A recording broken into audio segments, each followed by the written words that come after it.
Golth 11th. Kason Hendrickson in 12th, Colin Eddy 13th, Caleb Johnson 14th, Jake Variali in 15th, Henrik McKay rounds out your field for 206 Sportsman. 206 Sportsman brought to you by Mac Paving. So, your top five not set yet. Leighton Mole, Christopher Yotzi, Isaiah Maxey, Braden DeMont, and Sawyer Chambers are your top five.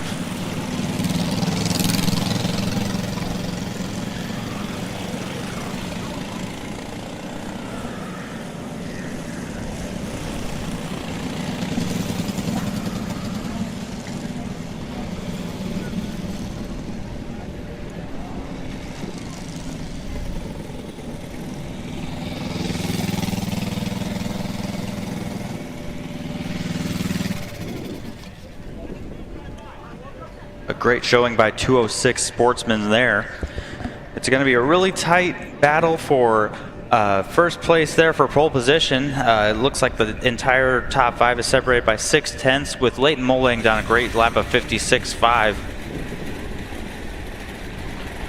Second, third, and fourth, though, are separated by less than 1/10 of a second. So that battle between the three of Yotzi, Maxey, and DeMont will be pretty tight in that shootout qualifying. So we'll be really exciting and ready to watch that as KA100 Senior joins the track. KA100 Senior brought to you by Millwright Incorporated. 28 entries in our KA100 Seniors class. It is our second biggest class this weekend, followed by, just behind KA100 Junior at 29 entries. So because the entries are so massive, we had to divide this qualifying up into two, B and an A. The B group is out right now. Some of the names so far in this group are Eli Fox, Tristan Farber, Brian Bosick, Zach Collins, Bryce Merceberger, Lucas Clement, Caleb Rotho, Michael Leavitt, Sarah Groot, Elias Baker, Brad Britton, Mason Sergner, Vaughn Beasley, Jaden Kraus, and Joey Kazir, Luke Powers. And here we go, Eli Fox setting down his first time, 52.337 for pole position. Brian Bosick immediately takes it away. Zach Collins takes that away, 51.862. Bryce Merceberger goes up to third.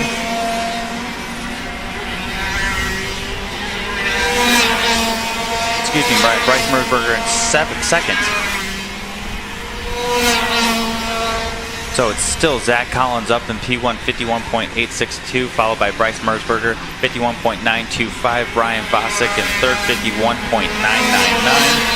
52.058 for Lucas Clement in fourth. Caleb Rosel fifth. Eli Fox in sixth. Tristan Farber 7th, Sarah Groot 8th, Jaden Kraus 9th, Michael Leavitt in 10th, Elias Baker 11th, Mason Sergner in 12th, Brad Britton in 13th, Vaughn Beasley rounds out the 14th and final spot for the B group in Miami KA100 Senior.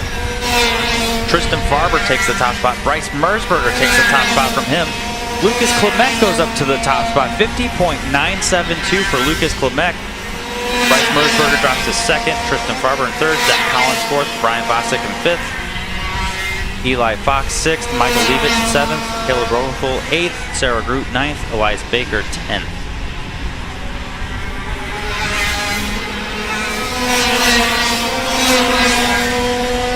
Brad Britton goes up to sixth place. Vaughn Beasley takes the top spot from Lucas Clement, 50.841 for Vaughn Beasley.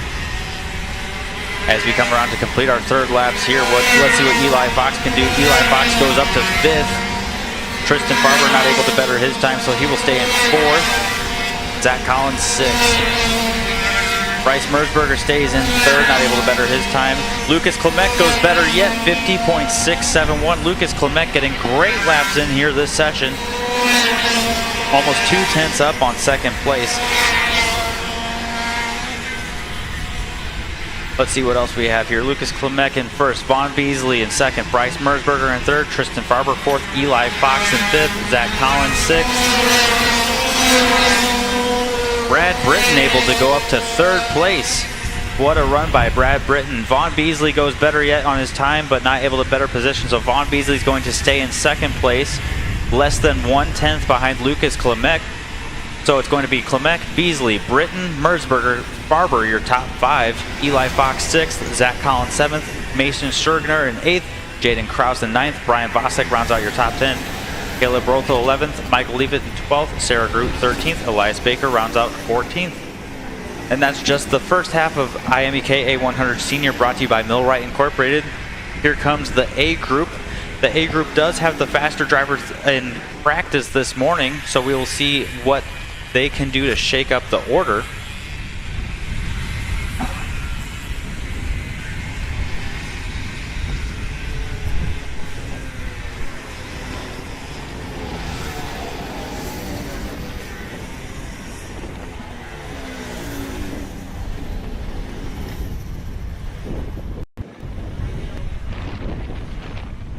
A very exciting qualifying session so far for IMEK A100 Senior, presented by Millwright Incorporated. Almost ready to go here and ready to send out the second group.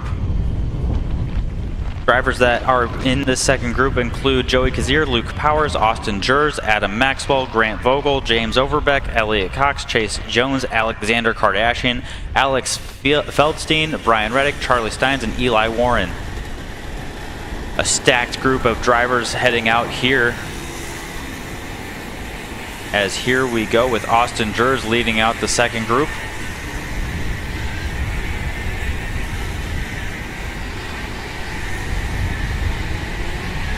Right behind him is Adam Maxwell on the Tony kart.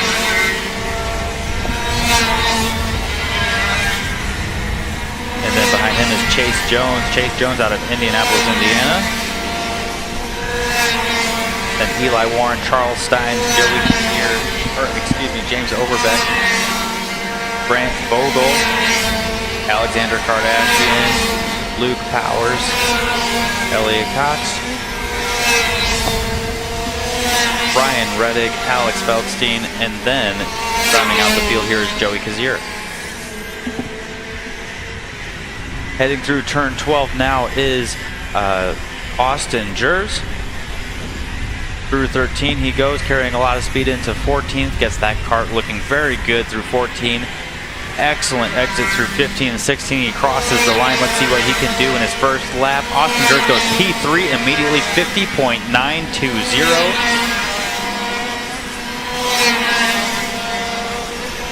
Chase Jones to 8th immediately, 51.043. Eli Warren to 12th.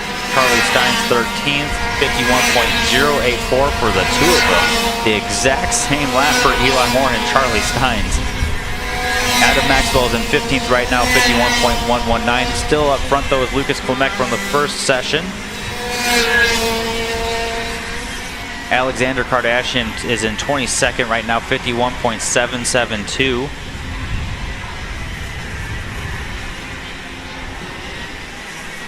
As coming around turn 15 and 16 is Austin Jers once again. Let's see what he can do on his second lap here. P2 for Austin Jers. P1 for Adam Maxwell. Chase Jones goes up to the top spot, followed by Adam Maxwell and Austin Jers. Charlie Steins goes up to P2. Eli Warren in 5th. James Overbeck goes to 5th. Eli Warren in 6th. Lucas Klimek drops down from 1st to 7th. Alexander Kardashian takes 7th spot. Now Lucas Klimek's dropping here, 8th, 9th place now for Lucas Klimek.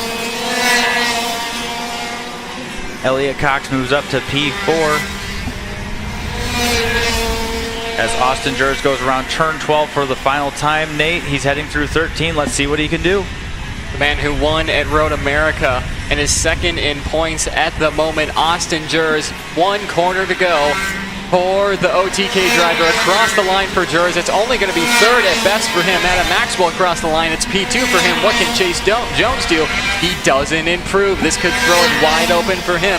Eli Warren only 8th. He won't be in the shootout. Charlie Steins up into 3rd. James Overbeck is getting just miss out on his second shootout qualifying of the day in 6th. Alexander Kardashian up into 5th. He barely makes it into shootout qualifying. Elliot Cox is in 6th at the moment provisionally. Alex Feldstein moving up into 6th, now moving Cox and Overbeck down into 7th and 8th. Final couple of cars across the line. And it's going to be Chase Jones on provisional pole, with Adam Maxwell, Charlie Steins, Austin Jers, and Alexander Kardashian heading to the shootout.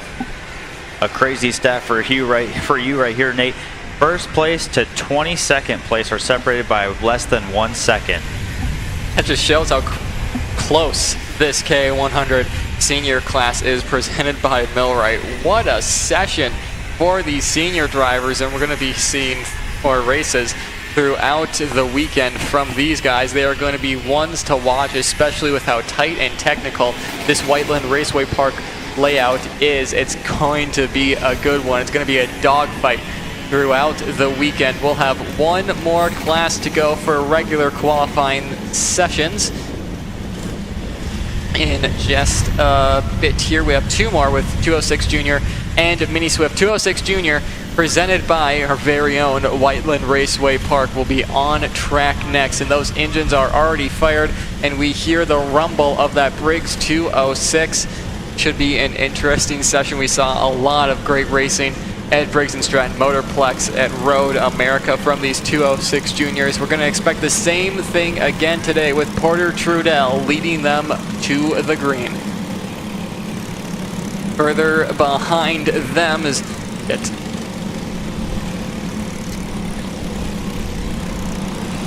Further behind him is, you have Cade Yeager, who is your points leader on that 364 Coyote in second. Brady Schad in third. He was quick at Road America. Same with this man, Quentin McPherson, who took his maiden win on the season at Road America on that Millwright Esprit kart. He is fourth in line. Oliver Gaffer from Stockholm Karting Center in Minnesota, tire off for one of our competitors through the final couple of corners. I'm not sure who it was. It was one of the Tony karts. That was the same Tony OTK product that had the issue in final practice that went into the barriers early on. It's rough for them, and I believe it's Owen on that 385. He is out of qualifying. Just heartbreak for him. Not the day he would have wanted. And that tire is just still there on the inside of turn 16. Might become a reference point for some of these drivers going through the qualifying session. But green flag in the air, and Porter Trudell will be the first to cross the line. He'll go purple. Cade Yeager will stay behind. Those two are working together in final practice, and they have some really similar pace. If anything, Porter Trudell is just barely lacking from the pace of Cade Yeager. Brady shot up into second. McPherson gets replaced by Shane Reddy, who got his maiden Route 66 podium at Road America last time at Route 66 podium at Road America, excuse me. Porter Trudell still fastest though. It's Schad, Yeager, Thomas Anthony, the AMAX man, and then Josie Chambers in fifth. We look for those front two drivers. Porter Trudell, who is currently purple, coming out of 12 into a really tight and technical section of the track in the 13, 14, really late apex there in 14. You have to get it right through 16 for the white flag for the 329. Porter Trudell improves. It's 7.5 tenths between himself and Shad. Yeager goes to the point. Cade Yeager, and now Brady Schad takes it away.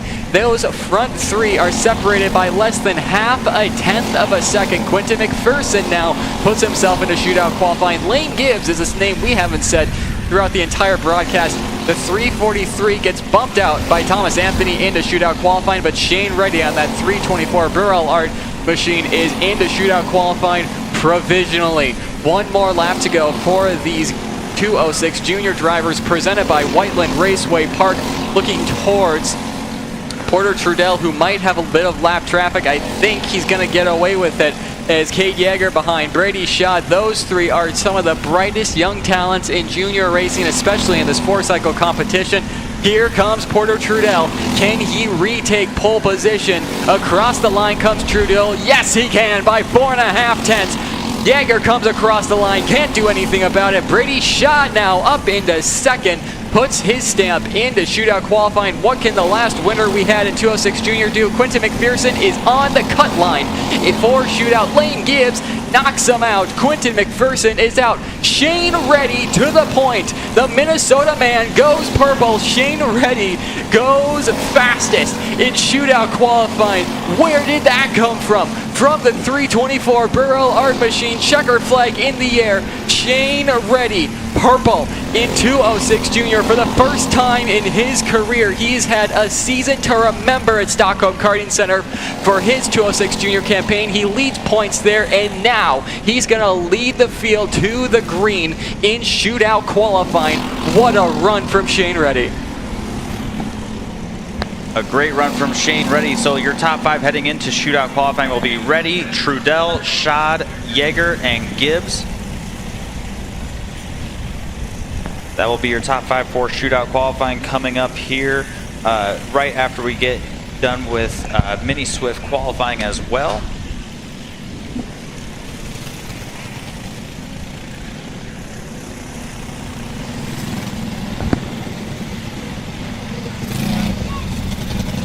For reference for all of you here, the top 3 in that last qualifying were separated by .06. So that top 3 will be fighting for pole position in shootout qualifying. It should be really exciting to watch.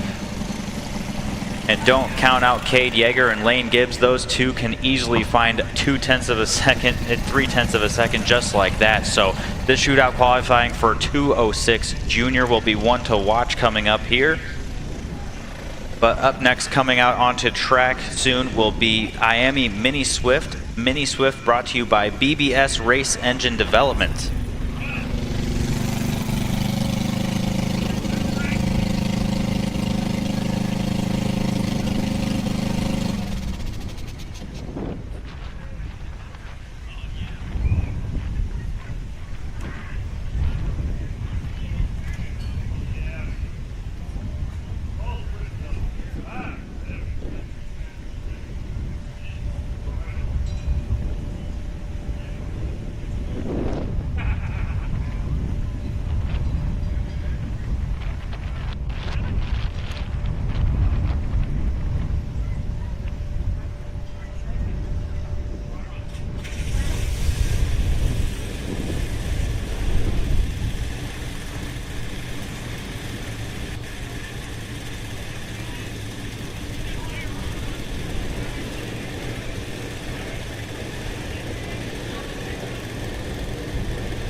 So as we have a bit of time at the moment with a few pickups in the first part of 206 Junior qualifying presented by Whiteland Raceway Park.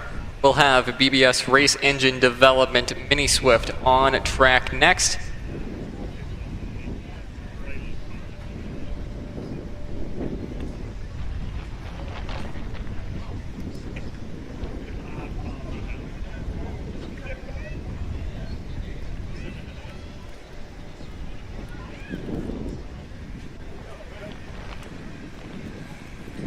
With Mini Swift about to go out, if you're in the pits and you aren't already tuned in to the live broadcast, we have links to that posted on all of Route's social medias, including the Discord. Be sure to go and watch that, especially if you're in the back 40. You can not really hear the announcements. Be sure to tune into that. We are live in sound and vision for that. The last cart getting rolled away. Have Mini Swift out on track next. Cameron Marcia is the driver to beat in this Mini Swift category. He leads points going into this weekend in the main championship and in the Hoosier State Challenge Championship. Jackson Tovo really challenged Cameron Marcia throughout the weekend at Road America, and it came down to a last lap, last corner pass for Cameron Marcia, bumping and banging between the two of them, but Marcia took the race lead then, and he held on to the championship. He held on to the momentum that he got from that race all the way over to North Carolina at Trackhouse Motorplex to get his first ever national win at no event bigger than the Miami Grands. You can put that up there with a super national win. It's one of the most hyped events of the year, and for Cameron Marcia to get his maiden win there is a huge, huge achievement for him, as we'll have Mini Swift out on track shortly here.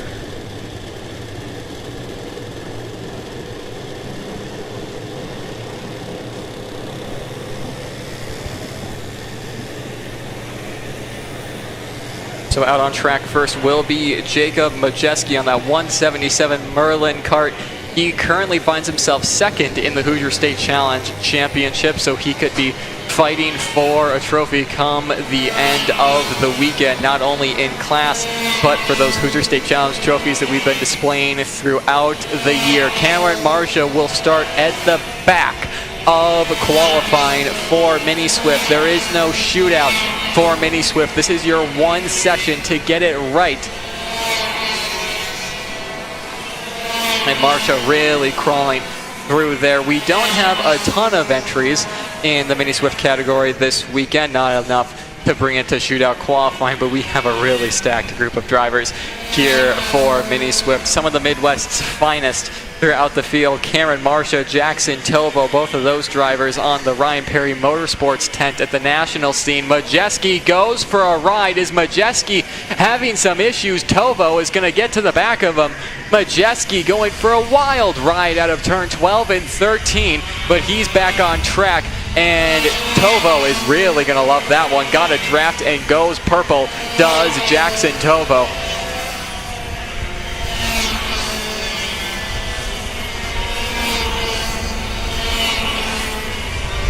Is the entire field coming across the line to get their first lap time in the board. Christopher Yotzi in that AMAX machine.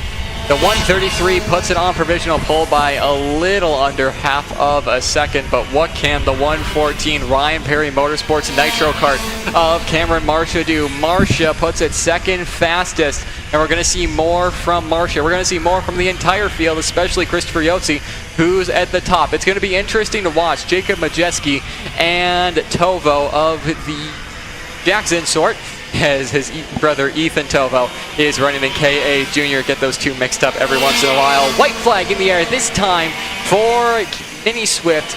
Jackson Tovo provisionally on pole by 2.5 tenths with Jacob Majeski behind. Then it's Jacob Scheibel, Christopher Yotzi, Cameron Marcia in fifth. We're going to look towards turn 12. Cameron Marcia making his way through what is an on-camber uphill hairpin into the old section of the circuit. Turn 14 is so tricky. It's such a late apex. It's such a slow corner. It is crucial to find lap time. Across the line for the white flag comes Cameron Marcia, only third for him, 2.5 tenths back. We're going to look towards the leader of Jacob Majeski and Jackson Tovo. Tovo is still unable to get past Majeski. I wonder if that's a strategic thing coming through this tight and technical section of 14, 15, and 16 to end out the lap. Tovo is right on the rear bumper of Majeski. Checkered flag in the air. This determines the starting grid. Tovo does not improve actually. Tovo holds his spot. Majeski unable to improve. We'll see if Yotzi can do anything. Yotzi up into fifth. As really now we watch on to Cameron Marcia, the man who has gotten pole both races so far this year. He's undefeated in this qualifying session.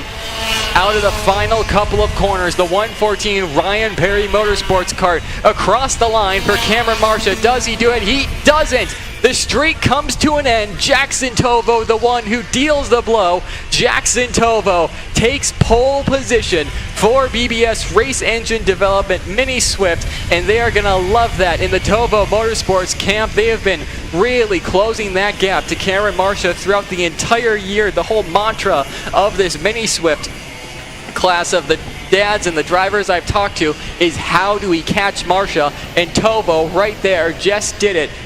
Tovo on pole position. Jackson Tovo will lead them to the green as we will have shootout qualifying for a few classes coming up shortly.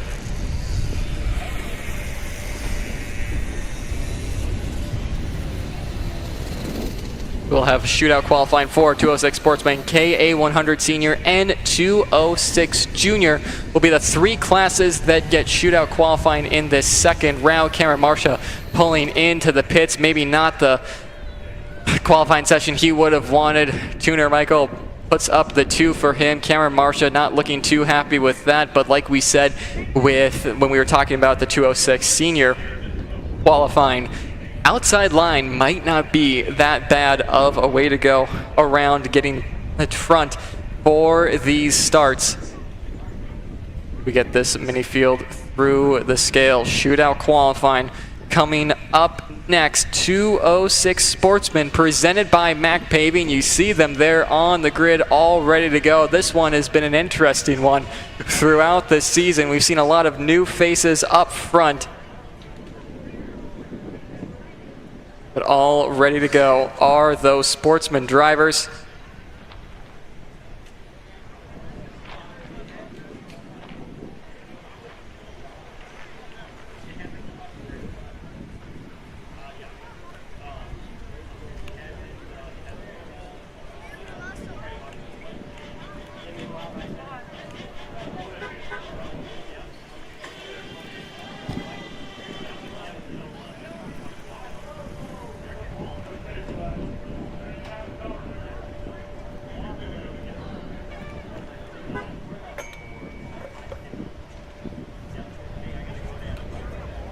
You see the shot on grid there, the 5 drivers ready to duke it out.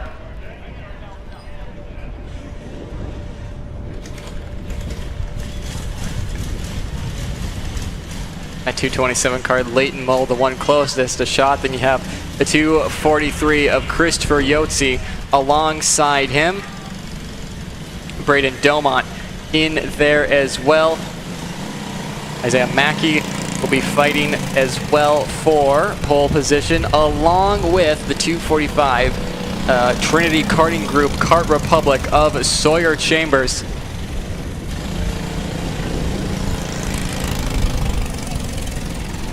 So green flag in the air for Leighton Mull, who leads us in the shootout qualifying session. Leighton Mull taking the Heat 2 victory back at Newcastle Motorsports Park. He wasn't with us at Road America, but he knows how to win in Route 66 competition, and he proved that on the opening heat in Sunday's event back at Newcastle Motorsports Park. Braden Domont coming across the line, that 289. Braden Domont, this is only his second year of competitive karting, the sprint format. He's an indoor karting champion, and he's able to get it done there. He's had some recent success in this cadet level category throughout Route 66 and Cup Karts North America competition, so he'll definitely be one to watch. He's been on the podium at points, but he's still looking for that big race win, that big regional race win. So could we see that from Braden Domont? Checkered flag in the air. First across the line is Leighton Mull. Of course he's going to go fastest. It's a 57.7 for the 227. Across the line now comes Yotzi, championship points leader, takes pole by a 10th and a half. The AMAX crew are going to be happy with that. Next across the line, Isaiah Mackey, the 202. Only third fastest for Isaiah. Braden Domont across the line, fourth for him, 3/10 back. Final one, Chambers across the line, stays in third, moves up to third, but it's going to be Christopher Yotzi, your championship points leader in Mac Paving 206 Sportsman, who will lead this field to the green.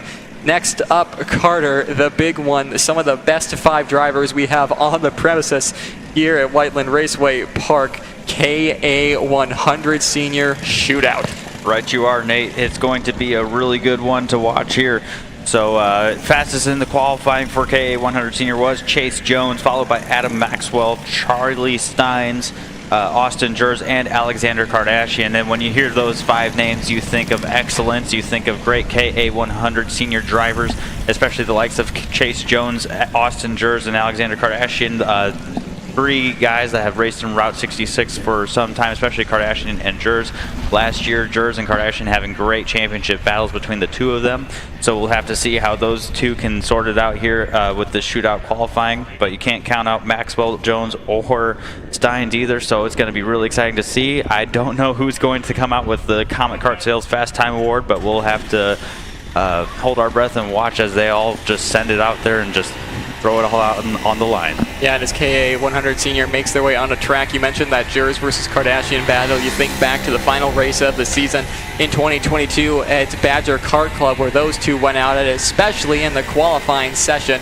And Austin Jers with an absolutely incredible and flawless run at Road America, which just really swept the board. Pole, Heat 1 win, Heat 2 win, final win for Austin Jers. He was untouchable last weekend, but it's a new weekend, a new track for pretty much everyone here. Green flag in the air for KA100 Senior. Chase Jones, who has had so much experience in pretty much every discipline of karting, leads them for his 1 lap, jumping in the seat, trying to find every ounce of time he can, trying to relieve the load from that rear axle to get a really good run out of turn 11. Hard braking now into 12. Chase Jones on social media along with Race Liberante, they had a simple message for MPG: defend our house, and he's going to try and do that out of the final couple of corners. Chase Jones across the line. He'll go fastest. It was a good run. 50.8. What can Adam Maxwell do? He's trying to defend Amax's house across the line.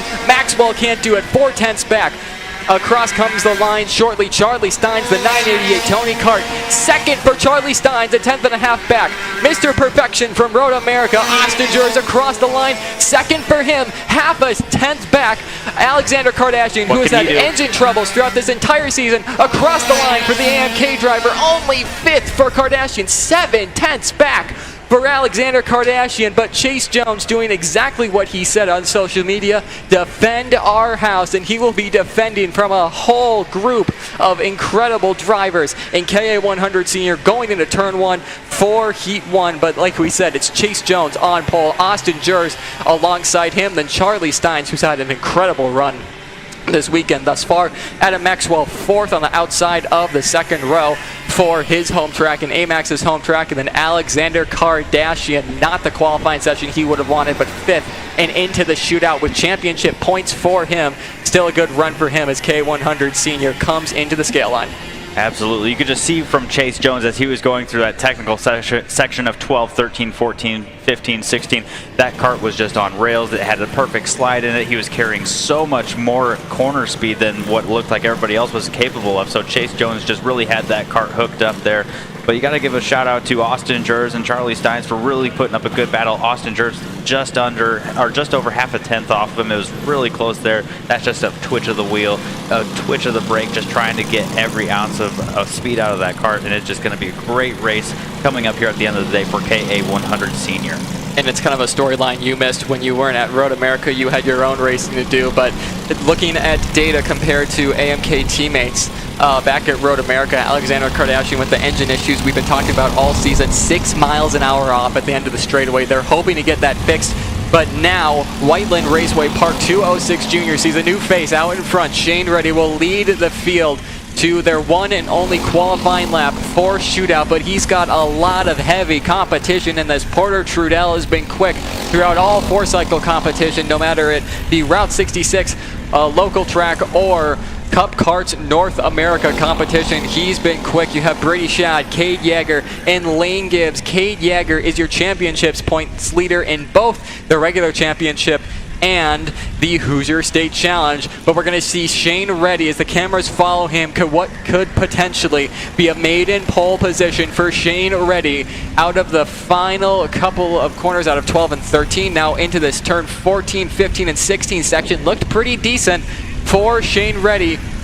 Final corner now for the Burrell Art driver. Checkered flag, he'll go purple, but what can the rest of the field do? 4 more drivers make it 3 as Porter Trudell comes across the line. Porter Trudell takes it by 7/10 of a second for Porter Trudell. Brady Shad is going to have his work cut out from Shad. Goes second fastest, 2.5 tenths, a little over in that.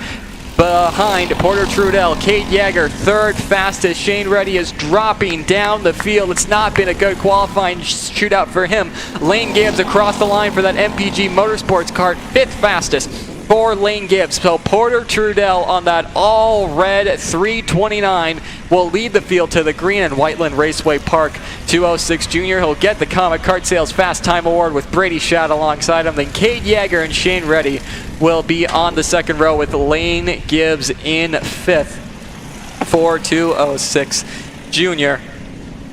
I believe, Carter, we have some racing coming up. Yes, we do. Kid Kart's coming up at 3:09, so that's about 8 minutes away. So all of our heat races coming up here starting in 8 minutes, and that will conclude our racing for the day. So each class gets 1 heat race, and then at the end of that, we'll have our cookout at 5:30, and then we'll resume all the racing tomorrow with Heat 2 and the final. But before we do all that, let's get to the heats today. We'll be right back as we get ready for all those heats to get going.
welcome back everyone. We are here at Whiteland Raceway Park starting our heat races, starting with one Power Sports Kid Kart class. Starting in first place is kart number 141 Diesel Maxwell. Starting in second is kart number 95 Kyler Hendrickson. And starting in third is kart number 14 Caden Marsha.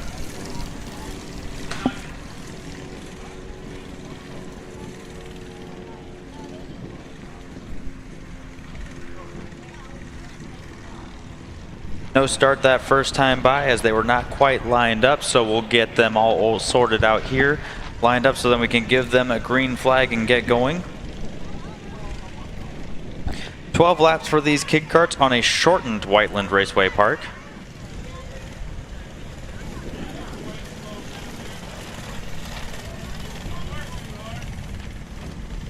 They make their way through 14 and 15 now, slowing them down a bit more, trying to get them to get the green flag on this go. It's the same three drivers we had at Newcastle Motorsports Park. We added 4 of them for Road America, none of them showing up, so it's back to the original 3 we had in Newcastle, looking for the green this time from Porter Weisensell, looking for it, gets across the timing loop, green flag in the air for Kid Karts, presented by One Power Sports and Kyler Hendrickson, the man who was so dominant at Newcastle Motorsports Park with a qualifying pole position, Heat 1 and Heat 2, wins out in front, getting past pole sitter Diesel Maxwell.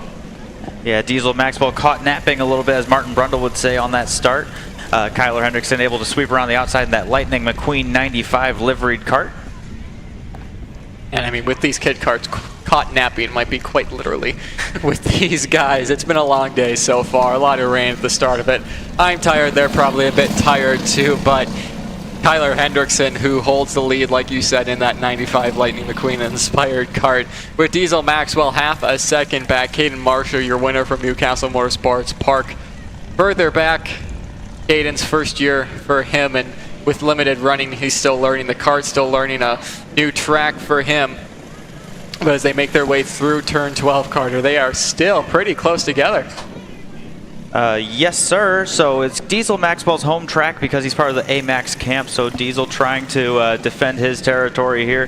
He's got a lot of fans in the pit lane there urging him to move forward, waving their arms, trying to get him to drive a little bit faster. We'll see what he can do here. He's right on the rear bumper of Kyler Hendrickson, so it's going to be a really good race here between those two as they go through turns number 9 and 10 on the full track. That's going to be probably about turns 3, 4 through the banking, heading to turn number 12 now, that 180. It's going to be still Kyler Hendrickson out front with Diesel Maxwell really close behind in tow. Heading through 13, 14, Diesel Maxwell getting a little wide there, trying to make his entry a little bit wider, trying to carry that speed through 15 and 16. He is right on Kyler Hendrickson's rear bumper as they go and start lap number 3 here.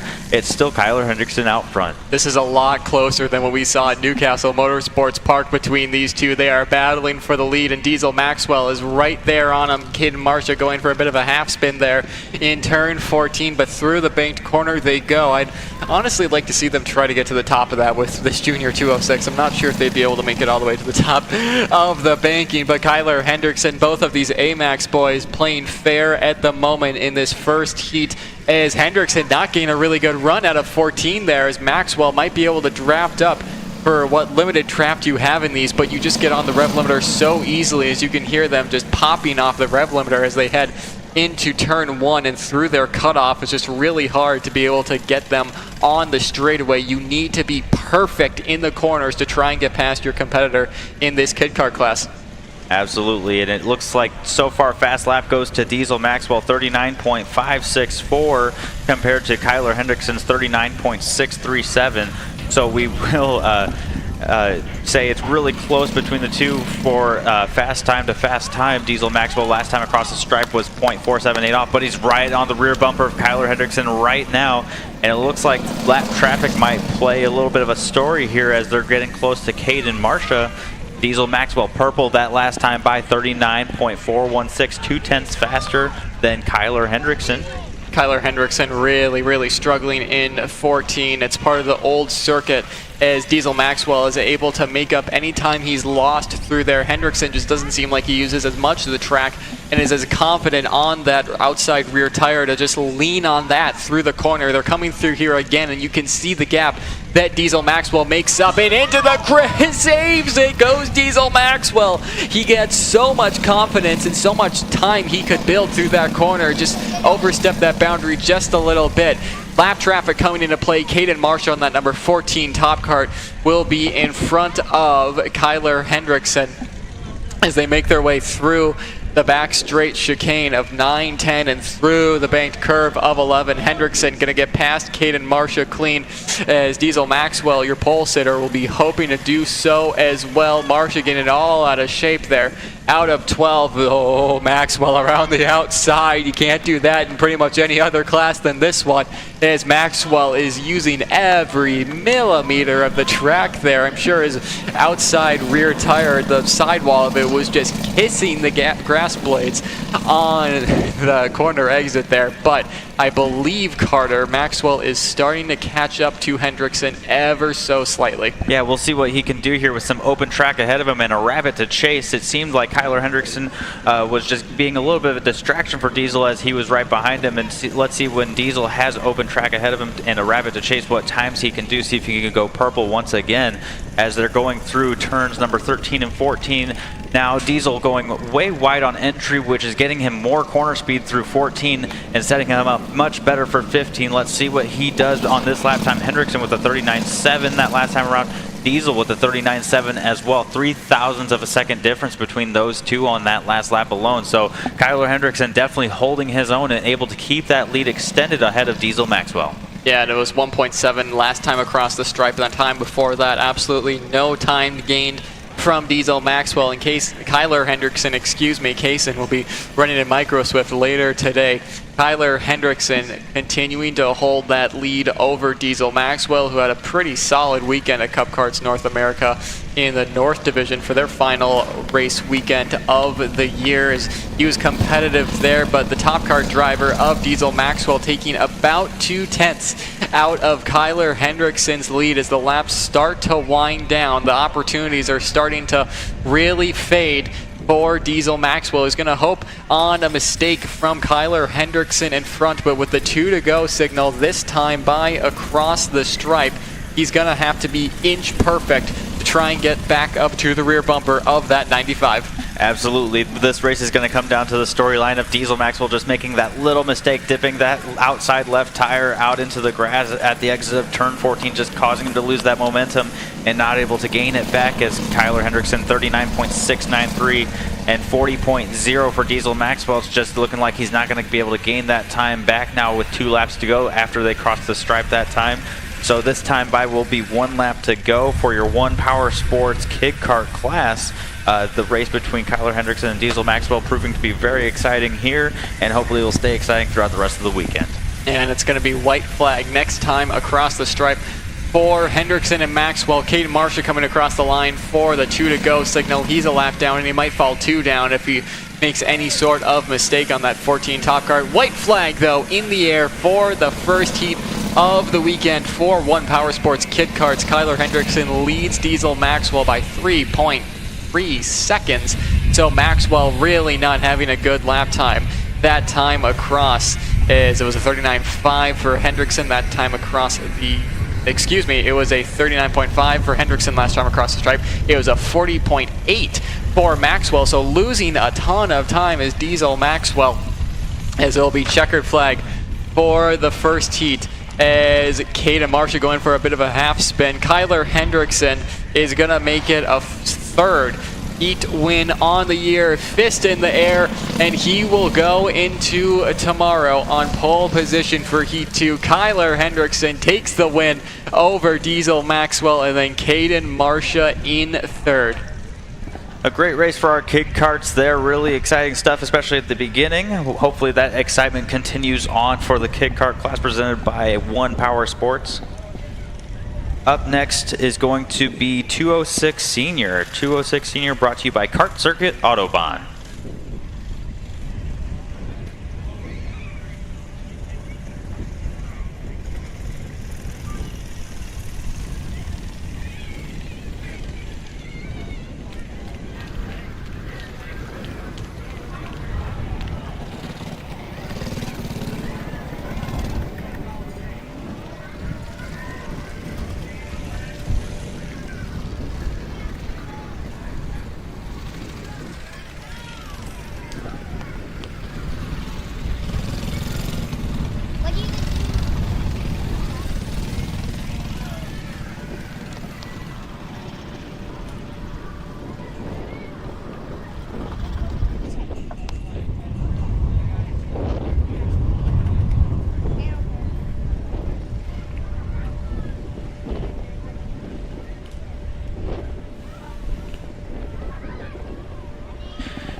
All right, here we go with 206 Senior. 206 Senior presented by Kart Circuit Autobahn. Here is your starting lineup.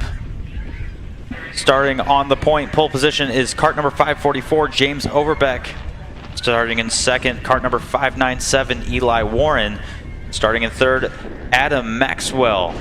Starting in fourth, Alexander Kardashian. In fifth, Jerry Fandry. In sixth, Braden Johnson. In seventh, Riley Baldwin. In eighth, Logan Frank. In ninth, Mick Gallagher.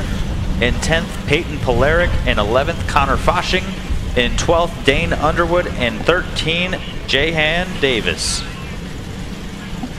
So a really competitive qualifying session for these 206 Senior drivers. A couple months ago on the live broadcast, you see some of the key moments of that One Power Sports Heat 1 presented by Kid Karts, presented by One Power Sports. It's been a long time since Road America. We're going to shake the rust off the both of us.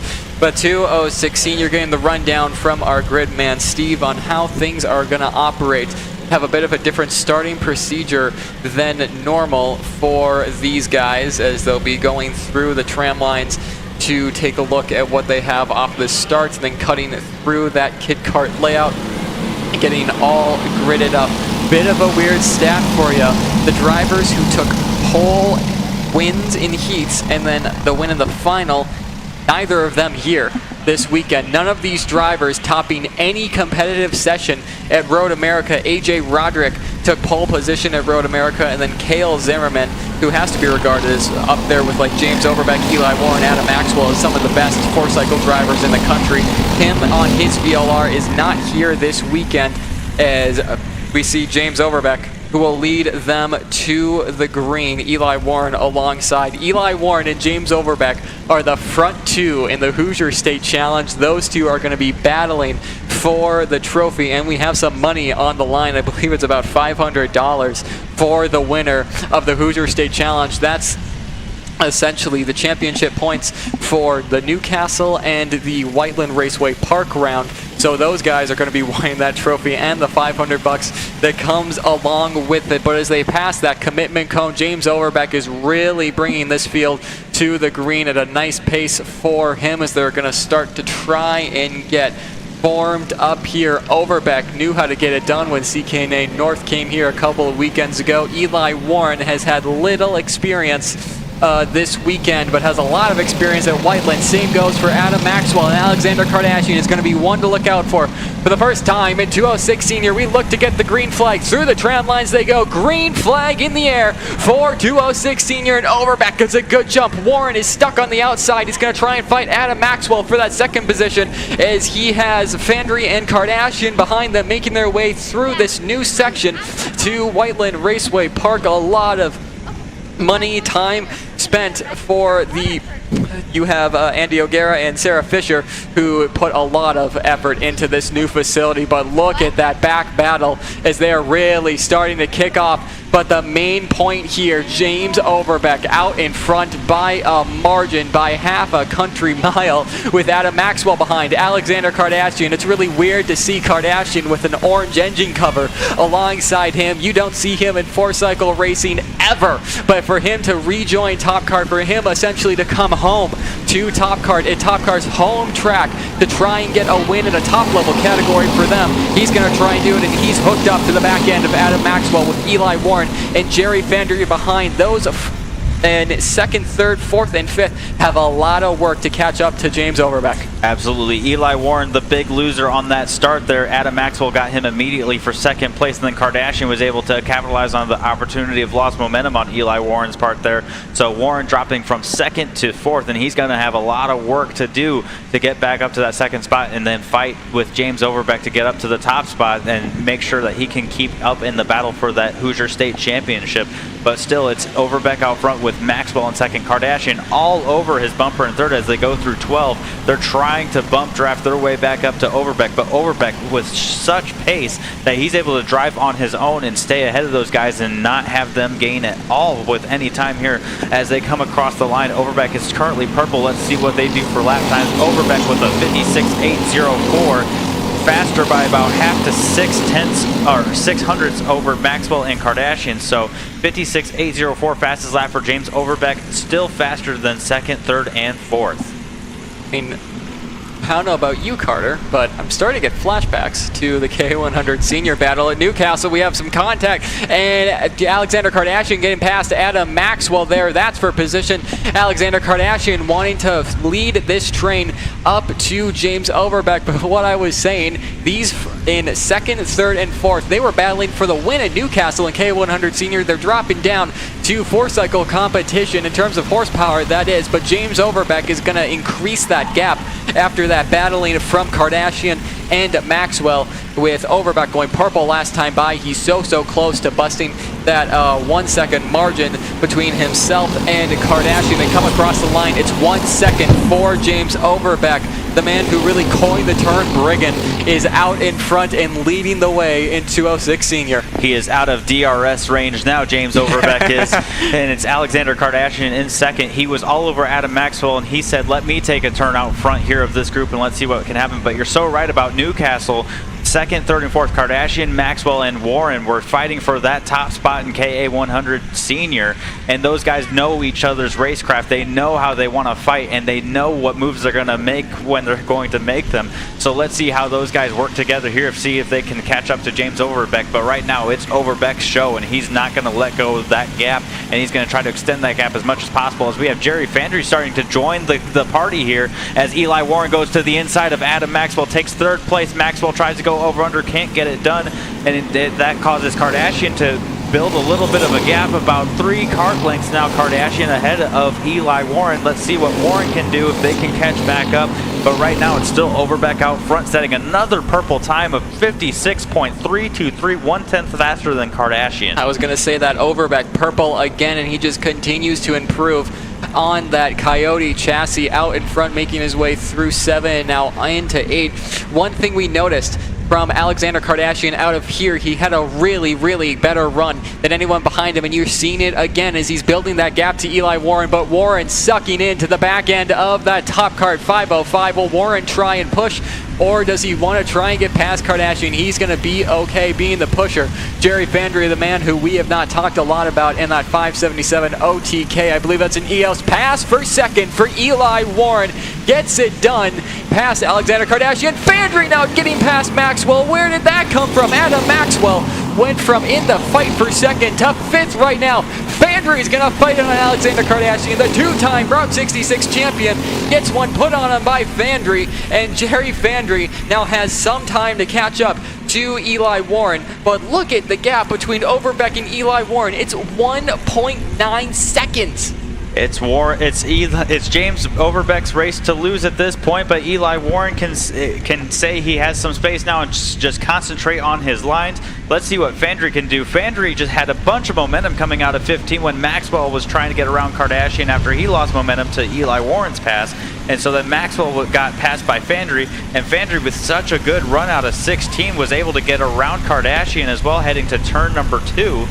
And it was just able to get it done. Let's see if he can draft back up to Warren at all. He's jumping up and down in his seat to try to get momentum out of the corners, but it's still James Overbeck out front, 56.189, the first time in this race that Overbeck has not set purple time.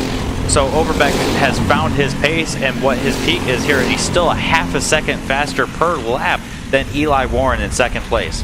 He looks behind him to see Eli Warren 2.3 seconds back. If you haven't watched Formula One this season, imagine James Overbeck is Max Verstappen, and that's pretty much the gist of the 2023 F1 season. Absolutely checking out from the rest of the field. Overbeck is out of the chicane before they even reach it through the oval portion, the banked corner that has about the same banking as the tri-oval at Daytona International Speedway, as Overbeck will be making his way through 13 into 14. I believe will be halfway to go this time across the stripe. Fandry to the inside, though, of Eli Warren for second. Kardashian seems like he's racing. He might try and get past Eli Warren here as well.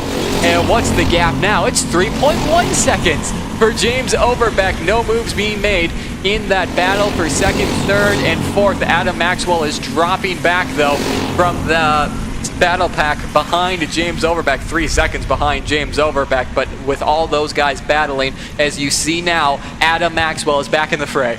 Yes, he is, and he gets around Alexander Kardashian for 4th place. So it's currently Fandry 2nd, Eli Warren 3rd, Maxwell 4th, Kardashian 5th. But we have a really good battle shaping up here for 8th place. Riley Baldwin, Logan Frank, Connor Foshing, and Mick Gallagher going for it. For 8th place, it's currently looks like Logan Frank right ahead of Foshing, as those two are battling out for 9th place and trying to get around Riley Baldwin as well. So we'll see how that battle keeps shaping up here as well. But it's still James Overbeck out front. Let's see what this time is. This time by 56.353.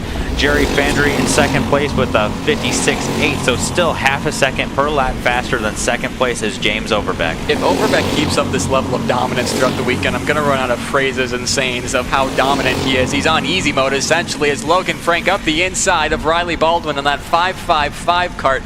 As Connor Foshing sticking his nose in there, that was late as the two neon green and yellow drivers going at it. A very bright battle for these two. What an over-under from Connor Foshing there in turn 6. Out of 7 they go. That was really, really smart from Connor Foshing.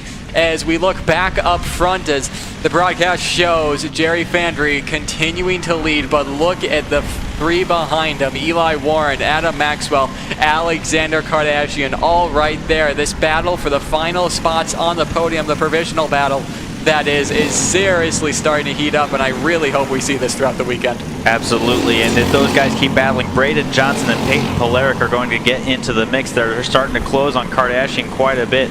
Last lap, 56.871 for Braden Johnson, 56.7 for Kardashian. So if those guys keep battling at all and just start losing a little bit of momentum, Braden Johnson and Peyton Polaric will be right in the mix for those final podium positions. As they keep battling here once again, it's going to be Eli Warren, Kardashian, and Maxwell all battling. They're losing that time. You can see the gap shrinking as Braden Johnson is gaining momentum and just shortening that gap between him and 5th place. Who is in 5th place now? That's Adam Maxwell. So Braden Johnson is really smelling blood in the water like a shark and can see those podium positions right ahead of him. Braden Johnson knows it. You could see in his body language and how he was pushing. He was jumping out of the cart, ducking. He knows he can catch. And him and Peyton Polaric are really starting to sniff blood, like you said. Out of the final corner they come in that 2nd battle pack. Adam Maxwell is starting to drop off. He needs to be careful. He needs to get on Kardashian's bumper on that top cart. If he doesn't, with the duo of Braden Johnson and Peyton Polaric behind, they are going to draft up to him. This might be a really tight and technical racetrack, but once you get to that back straight, the draft is such a huge help, especially in these 4-cycle 206s. Eli Warren now, he wants 2nd place from Jerry Fandry, gets the move done. He's going to defend it a little bit into turn 8, delay that track out, as Alexander Kardashian seems like he might be sniffing a little bit of blood on Jerry Fandry. Through the chicane they go, past the banked corner. Fandry goes defensive, comes back over on Kardashian. Adam Maxwell is there now, and look who's coming closer. Braden Johnson is grenading the back of his helmet and saying, let's go get him. He sees his AMAX teammate in front of him, and you have to think they're going to close. They're surely going to have to close. Fandry alongside as they go into one. That could get very tight with the barriers on the outside, the dip on the inside. Here comes Alexander Kardashian, but Fandry, sly job on Eli Warren. Kardashian gets through as well. Maxwell on the outside of Eli Warren. He might be able to make this work. No way he gets it done. He's going to try their over-under on Eli Warren. Warren's too smart. He knows that. But Fandry and Kardashian are still going at it. Here comes Eli Warren into turn 7. No way he gets through there. It's a cluster. You can't count how many cars are there. Braden Johnson is there as well. The AMAX man is right alongside his AMAX teammate. Peyton Polaric pushes him past. Adam Maxwell's race has gone from good to horrible. So into the oval corner they go. Kardashian blocks it on Fandry, then Warren behind. Braden Johnson's going to try to round the outside of 13. He gets it done. There's no way he got through there. Eli Warren's going to try and take it past as well. Braden Johnson is having none of it. He's going to concede it to Eli Warren. 2 laps to go, though, as it is really kicking off in 206 Senior. You're so right, and that draft is really strong here with the headwind down the backstretch, so the draft is going to be a big factor here as it's Kardashian Kardashian in second place, followed by Fandry. A little bit of a gap. It's broken up now. Eli Warren in fourth, and then it's going to be Braden Johnson fifth, Peyton Polaric sixth, Adam Maxwell rounds out your top 7. Logan Frank in 8th, Connor Foshing 9th, Riley Baldwin 10th, Mick Gallagher 11th, Jahan Davis in 12th. Dane Underwood rounds out the field. Carter, I've just realized James Overbeck is still in this race. Oh, is he? No, he's only just a measly 8.2 seconds up. I'm sure, even if you put me in a world formula, I don't think I could be able to build that gap that he has to Alexander Kardashian and Jerry Fandry now. But white flag in the air, 1 lap to go, 16 corners to decide. Heat number 1. James Overbeck just really needs to keep it on the road as one of the corner workers gives him you got a big lead. I'm not sure how that works out, but Alexander Kardashian, oh, that was a brilliant defensive maneuver from Alexander Kardashian to hold Jerry Fandry up behind him. The 2 EOS drivers are going to battle for second. Eli Warren is there as well. Braden Johnson, who has had absolutely no luck in this Route 66 season, is there and looking for a maiden podium on the year. Eli Warren goes defensive. He goes a little bit wide. Johnson might be able to counteract that. Try the over-under. Eli Warren is smart, but Peyton Polaric says, no, sir. My position as they make their way into the chicane. Side by side. This doesn't work, guys. Through the chicane they go. They get it done. They get single file as they go through the banked corner. Out of the final couple of corners, though, James Overbeck, the Cincinnati kid, what a race it's been from him. A dominant performance. But as we look towards 14, no moves being made. I think we're going to keep the order that you see. Jerry Fandry is going to take it on Alexander Kardashian in second. And in third is Alexander Kardashian, fourth Eli Warren, fifth Braden Johnson with a recovery drive. Adam Maxwell, not the race he would have wanted in sixth. Peyton Polaric had a heck of a run as well, pushing Braden Johnson up into fifth. Those guys with a couple more laps, I think they could have gotten themselves a bit further up in the field. Then it's Connor Foshing, Riley Baldwin, Logan Frank make up your top 10 with Mick Gallagher, Jahan Davis, and Dane Underwood. Your 13 drivers. What a race from 206 Senior. Yeah, that race for second place. Imagine if that was for the win. Oh, that would have been so exciting. But James Overbeck just had to dominate that race, and it was really impressive. The final gap at the end of that was 9.4 seconds, which James Overbeck can thank everybody for battling so much and just allowing him to get away. But that was also just his excellent driving. That kart is set up beautifully. You watch it just go through those corners where it's just sliding through, and he's just carrying so much momentum. James Overbeck really on rails this weekend. You can see on the replay, these are from the early laps in the race where the second, third, fourth, and fifth place drivers couldn't decide who they wanted to lead, and that allowed James Overbeck 9.4 seconds in a 206 race is insane. That is unheard of from James Overbeck, and if he can continue that level of domination into the second heat in the final, he is easily taking this Hoosier State Challenge Championship and the money that comes along with it.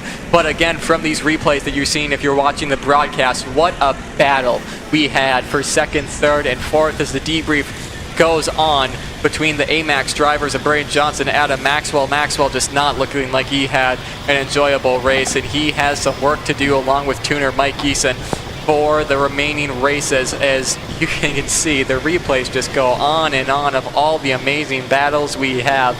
206 Senior drivers helmets off, and they are winded from that battle, as we will have another class of hopefully excellent racing on track next. Up next is Micro Swift, brought to you by Allison Racing Engines. If it's anything like what we had with Micro Swift at Newcastle, where it was just AJ Stoner and Danny O'Gara going back and forth, it's going to be a very exciting race here.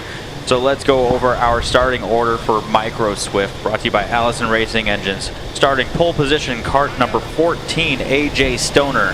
Starting in second, kart number 78, Slayton Baldick. And starting in third, kart number 67, Danny O'Gara. Starting in fourth, kart number 10, Cameron Johnson. Starting in fifth, Elam Stoner. Sixth, Austin Taylor. Seventh, Kason Hendrickson. Eighth, Alyssa Eddy. Ninth, Sebastian Kohler. 10th, Easton Kabinski. 11th, Corey Daniels. 12th, Cooper Mull. 13th, Henrik McKay. 14th, Lawrence Jorgensen. 15th, Liam Ford. 16th, Lincoln Wiley. 17th, Jackson Frank. And 18th, Drew Schneider. AJ Stoner not really having a very good run of things at Road America. He got caught up in a first lap incident in the final. I haven't confirmed it with Amax or the Stoner Boys Racing, but as we see, he's on a brand new Sodi kart for this weekend, not on his Tony kart that he ran at Newcastle Motorsports Park and Road America. As karts around and having some issues through that cutoff, as we see the number 11 kart, I believe that's Drew Schneider. It's Drew Schneider, you're absolutely right, Carter, who's just getting going now, but I believe something within that first lap wreck at Road America may have made the Stoner camp to go to that Sodi kart. Don't know, that's purely speculation, but Carter, that's something you and I talked about. Slayton Baldock took the win at Road America, and these two drivers who share wins on the Micro Swift season will head into turn 1 in the lead, but look who is right behind AJ Stoner. It's none other than Danny O'Gara. Fun fact, in the second heat at Newcastle Motorsports Park, between those two, 19 lead changes. You are in for one heck of a race, but this time it's Danny O'Gara's ground. He's on an MPG. He's ready to try and one-up AJ Stoner coming to the line. Slayton Baldock getting hit from behind from Cameron Johnson, who leads points in Micro Swift, presented by Allison Racing Engines. Going into this weekend, we are in for a doozy in Micro Swift. Looking for the green. This one might be a bit too quick. They're going to get the green flag anyway, as AJ Stoner leads them through turn 1. As he'll hold it, Slayton Baldock thought about it, but Danny O'Gara in there as well. Cameron Johnson, really narrow entry into that corner. That's going to allow him to get past Danny O'Gara, but the constant thus far, AJ Stoner leading on that Sodi kart. Yeah, what a great turn number 3 from Cameron Johnson to get third place from Danny O'Gara, but it's still AJ Stoner out front, followed by Slayton Baldock, Cameron Johnson, Danny O'Gara rounds out your top 4, and it's just going to be bumper to bumper as they go through the bank turn, heading through 12, all nose to tail, clean through. We got some karts side by side. They're going to keep it clean through 13 and 14. Still Stoner out front, followed by Baldock, Johnson, then O'Gara. Let's see what times are looking like as they go across. 1 minute, 0.8 for AJ Stoner, 3/10 ahead of second place.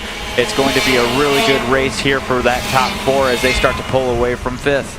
Yeah, and we're seeing the same thing that James Overbeck did, but with that top 4 battle just really pulling away from 5th onwards. Is looking back to Road America, it was a really gnarly final for those guys. AJ Stoner, Elam Stoner, Kaysen Hendrickson all not finishing, and those are just 3 of the 5, but AJ Stoner really turning fortunes around out in front. He leads on that Sodi racing machine with Slayton Baldock behind.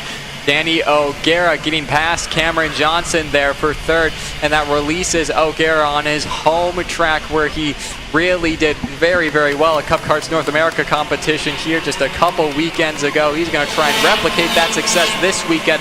Past turn 1 they go. Baldock looking for the lead up the inside, gets it done on that Nitro kart, and Slayton now up into 1st. Absolutely. We have a great battle happening for 5th place with Elon Stoner and Austin Taylor battling back and forth, trying to get 5th place and get in line and get organized so they can catch back up to that top 4. But we have side-by-side battle for the lead, it looks like it, but it's still going to be Slayton Baldock out front, followed by AJ Stoner. Danny O'Gara gaining a lot of time there as those top 3 are bumper to bumper as they go through the bank corner. AJ Stoner still in 2nd behind Baldock. Danny O'Gara looking for an opportunity, thinks better of it, stays single file as they head through turn number 13 through 14. This is a great place to overtake. Nobody does it, and they're carrying a lot of momentum through here. 15, 16, heading down the front straightaway once again. Let's see here. It's going to be the same running order. Baldock, then it's going to be Stoner, then O'Gara, and Cameron Johnson falling a little bit off in 4th, but looking to the inside is Stoner. Nope, does not do it. It's still going to be Baldock out front as they head through turn number 5. And you see that move from Stoner a lot in this configuration where they're able to get a really good run out of turn 2. but it's just too short of a run into turn 3 for them to actually get that move done. They'll kind of put their nose in there and try and get it done, but it's really a half move, and a lot of them are smart enough to back out of it. Slayton Baldock went defensive into 9 and 10 into the chicane. That is such a narrow part of racetrack, but it didn't work. AJ Stoner, a bit of contact. Danny O'Gara is going to try and get past Baldock. AJ Stoner to the lead, though. Baldock's going to hold it from the Danny O'Gara, and behind them, Cameron Johnson, again, your points leader on that Franklin Motorsports Merlin machine, currently in 4th, and then further back, Austin Taylor on that MPG Motorsports number 24 kart in 5th. Provisionally on that podium, a rolled up black flag for one of the drivers. I didn't quite catch you. That was I believe it was somewhere in the mid-pack, but AJ Stoner getting that move done in turn 12. That could be a key moment of this race. That definitely will be a key moment. That was such a late overtake, and he was able to get it done without incident. Very, very impressive move by AJ Stoner on Slayton Baldock. Danny O'Gara all over the rear bumper of Slayton Baldock now as they try to draft up through that chicane. Look at the ground that they gain on the backstretch there as they draft with each other. They were about 2 kart lengths behind AJ Stoner and able to get all that gap shrunk up all the way to the rear bumper of AJ Stoner there on the backstretch alone through that chicane. Danny O'Gara pushing Slayton Baldock, saying, hey, let's go. We need to get closer to him and give him a run for the money as this race goes on here. Across the line, once again, still AJ Stoner out front. Danny O'Gara looking to the inside, going 3 wide into turn number 1. They all go back single file. It looked like it was going to be Baldock on the outside, Stoner in the middle, O'Gara on the inside. They all thought better of it and got back single file. Kept the same order. Stoner, Baldock, O'Gara, Cameron Johnson just biding his time here, seeing those 3 battle up front. Don't count him out. He's the points leader for a reason. So let's see how they're going to shape out here as they go through turn number 7 down the backstretch. Last lap when they were in this position, I saw that AJ Stoner had about a 2.5 kart length lead. Took a sip of water. They came through this portion now, and they were bumper to bumper thinking, well, how did that happen? The draft is just so crucial at Whiteland Raceway Park here as AJ Stoner continues to lead over Slayton Baldock. Danny O'Gara is in 3rd, but for how long? He's very comfortable here, knows how to get it done here at Whiteland, so we could see that 67 MPG Motorsports kart. Slayton Baldock outside, inside for the lead. AJ Stoner does the double take. Slayton Baldock to the lead on that Nitro kart, and AJ Stoner with the help of Danny O'Gara, old sparring partners working together, almost 3 wide as they go through turn 4 and 5. They're still going at it, but AJ Stoner takes the lead, and it's the same order they went into that battle as, but just a little bit more exciting. How Slayton Baldock was able to keep 2nd place there, I have no idea. I thought Danny O'Gara was going to make his way through and get 2nd place from him, but Baldock was able to carry the momentum on the outside at turn number 3 and 4. He was able to get it done and stay in 2nd. Let's see how this next lap shapes up. It's still AJ Stoner on that Sodi kart, still out front as they go through turns number 14, 15, 16. This section of the track so technical. It just all comes down to that kart setup. Here we go down the front straightaway, head towards turn number 1 again. Baldock staying in line as we get the halfway signal from our flagman Porter.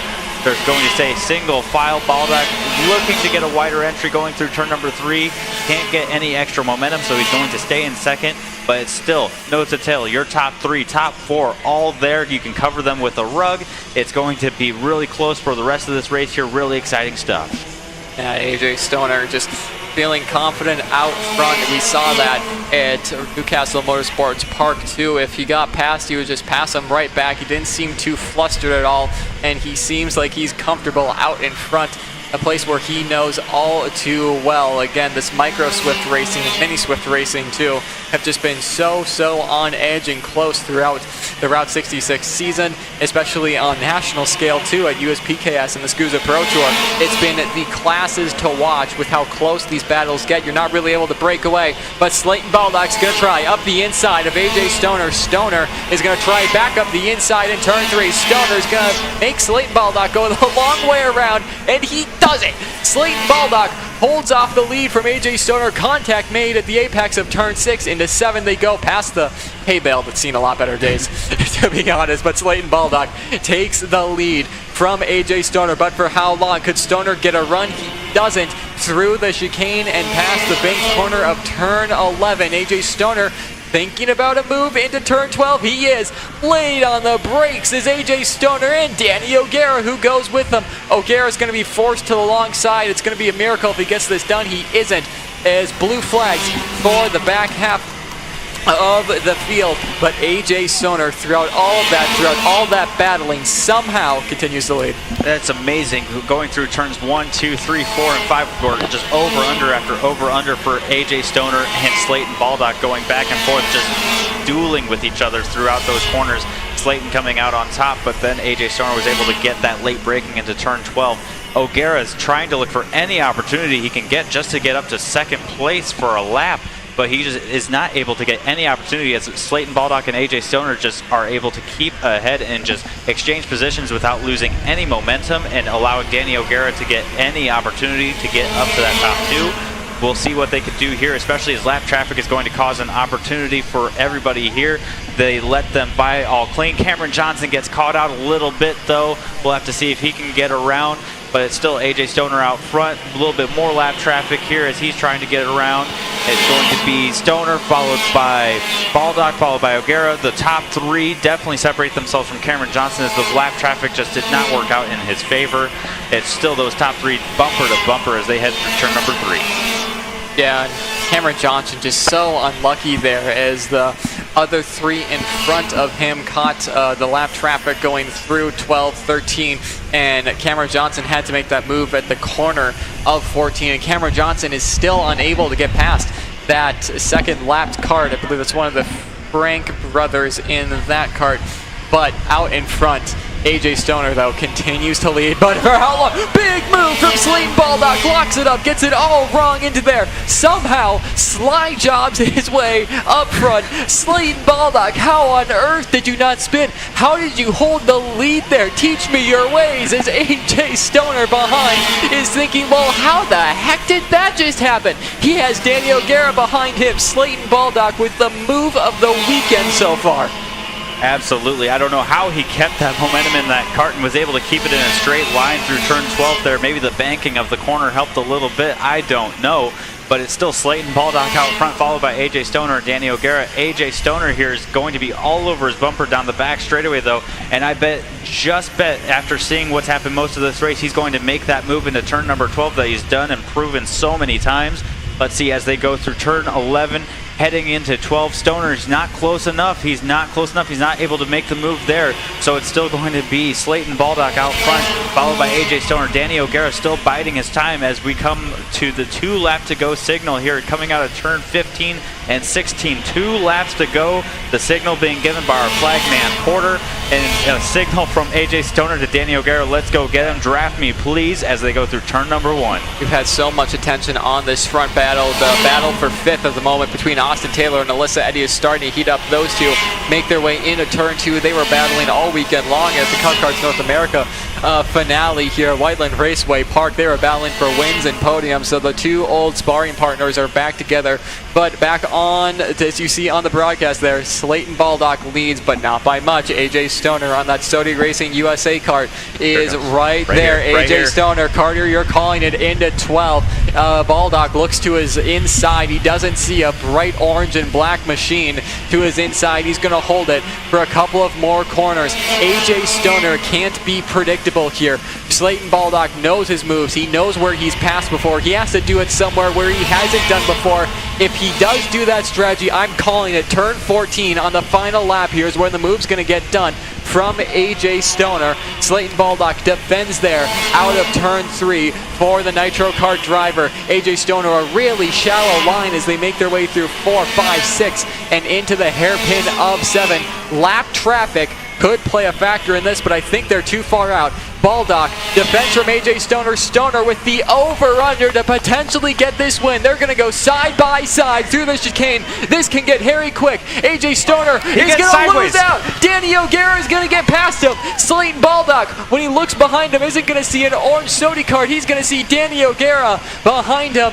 AJ Stoner, that's not how he wanted to end this race, but it's a long weekend ahead of him.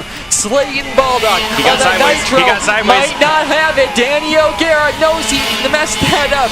Slayton Baldock with the win, with Danny O'Gara behind AJ Stoner in 3rd, and Cameron Johnson, excuse me, wasn't that far off of AJ Stoner, who just got all sideways out of there. And then I believe it was Austin Taylor who took 5th from Alyssa Eddy in 6th. What a race in Micro Swift, and we've come to expect it from Allison Racing Engine's Micro Swift throughout this season. What a way to end their day. Absolutely. What a race by those 3 and 4 up front with Slayton Baldock, Danny O'Gara, AJ Stoner really just fighting tough and clean out there. It was a great race to watch, and definitely more of that is going to be happening this weekend between those 3.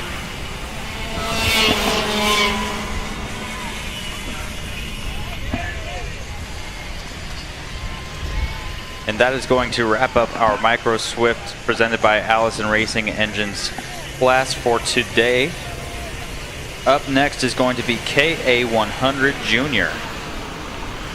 We look at some replays from the Micro Swift race. Some key moments as AJ Stoner and Slayton Baldock battled it out throughout the entire time. Baldock to the inside there, one of his many moves in turn 2, as you'll see it again from another angle. Slayton Baldock being so precise with where he put the kart. Really brilliant racecraft from him, but you would see it again and again with this another move from Slayton in the same spot on AJ Stoner, but Stoner this time getting past with the help of Danny O'Gara. That was a really key moment that showed Danny O'Gara's pace in this race. He's not just holding on for dear life behind, as another move from Slayton Baldock. That is going to be his place to pass, and where AJ Stoner and Danny O'Gara, Cameron Johnson all need to defend if they have Slayton behind him in the turn 2. Just so much passing, so much good racing, so much clean racing happening in this Micro Swift Heat 1.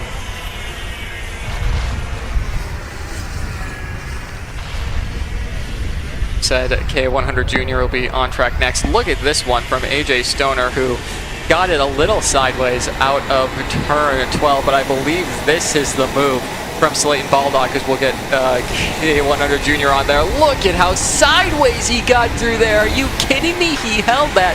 As we're going to have to stop watching the replay from this, is what an amazing race it was from Micro Swift. But Carter, KA100 Junior out on track. Austin Olds is going to lead them to the green. Absolutely. KA100 Junior presented by Quick Swim. Here's a quick rundown of your starting order. Starting in first, Austin Olds. Second, Cash Perkins. Third, Isaac Malkiewicz. Fourth, Ethan Tobo. 5th, Quentin McPherson. 6th, Benham Abernathy. 7th, Roman McCurdy. 8th, Braden Zerves. 9th, Cade Yeager. 10th, Brady Shedd. 11th, Jackson Deal. 12th, Race Beckman. 13th, Brandon Saraki. 14th, Mason Kunn. 15th, Asin Dromalev. 16th, Landon Buer. 17th, Dane Van Dyke. 18th, Brian Mort. 19th, Cody Lindstrom. 20th, Jack Fiber. 21st, Jack Fiber. 22nd, Shane Reddy. 23rd, Oliver Gaffer. 24th, Cami Pfister. 25th, Chaz Varielli. And 26th, Jocelyn Schlenker. We had one kart there that was a bit slow off of grid, but I think we're going to get him on the first go as a long, winding warm-up lap for these Quick Swim KA100 Junior drivers. Austin Olds got it done at Newcastle Motorsports Park on board that MPG Race Factory Gap kart this weekend. Alongside him, though, will be Cash Perkins. As they look for the green, they head into their tram lines.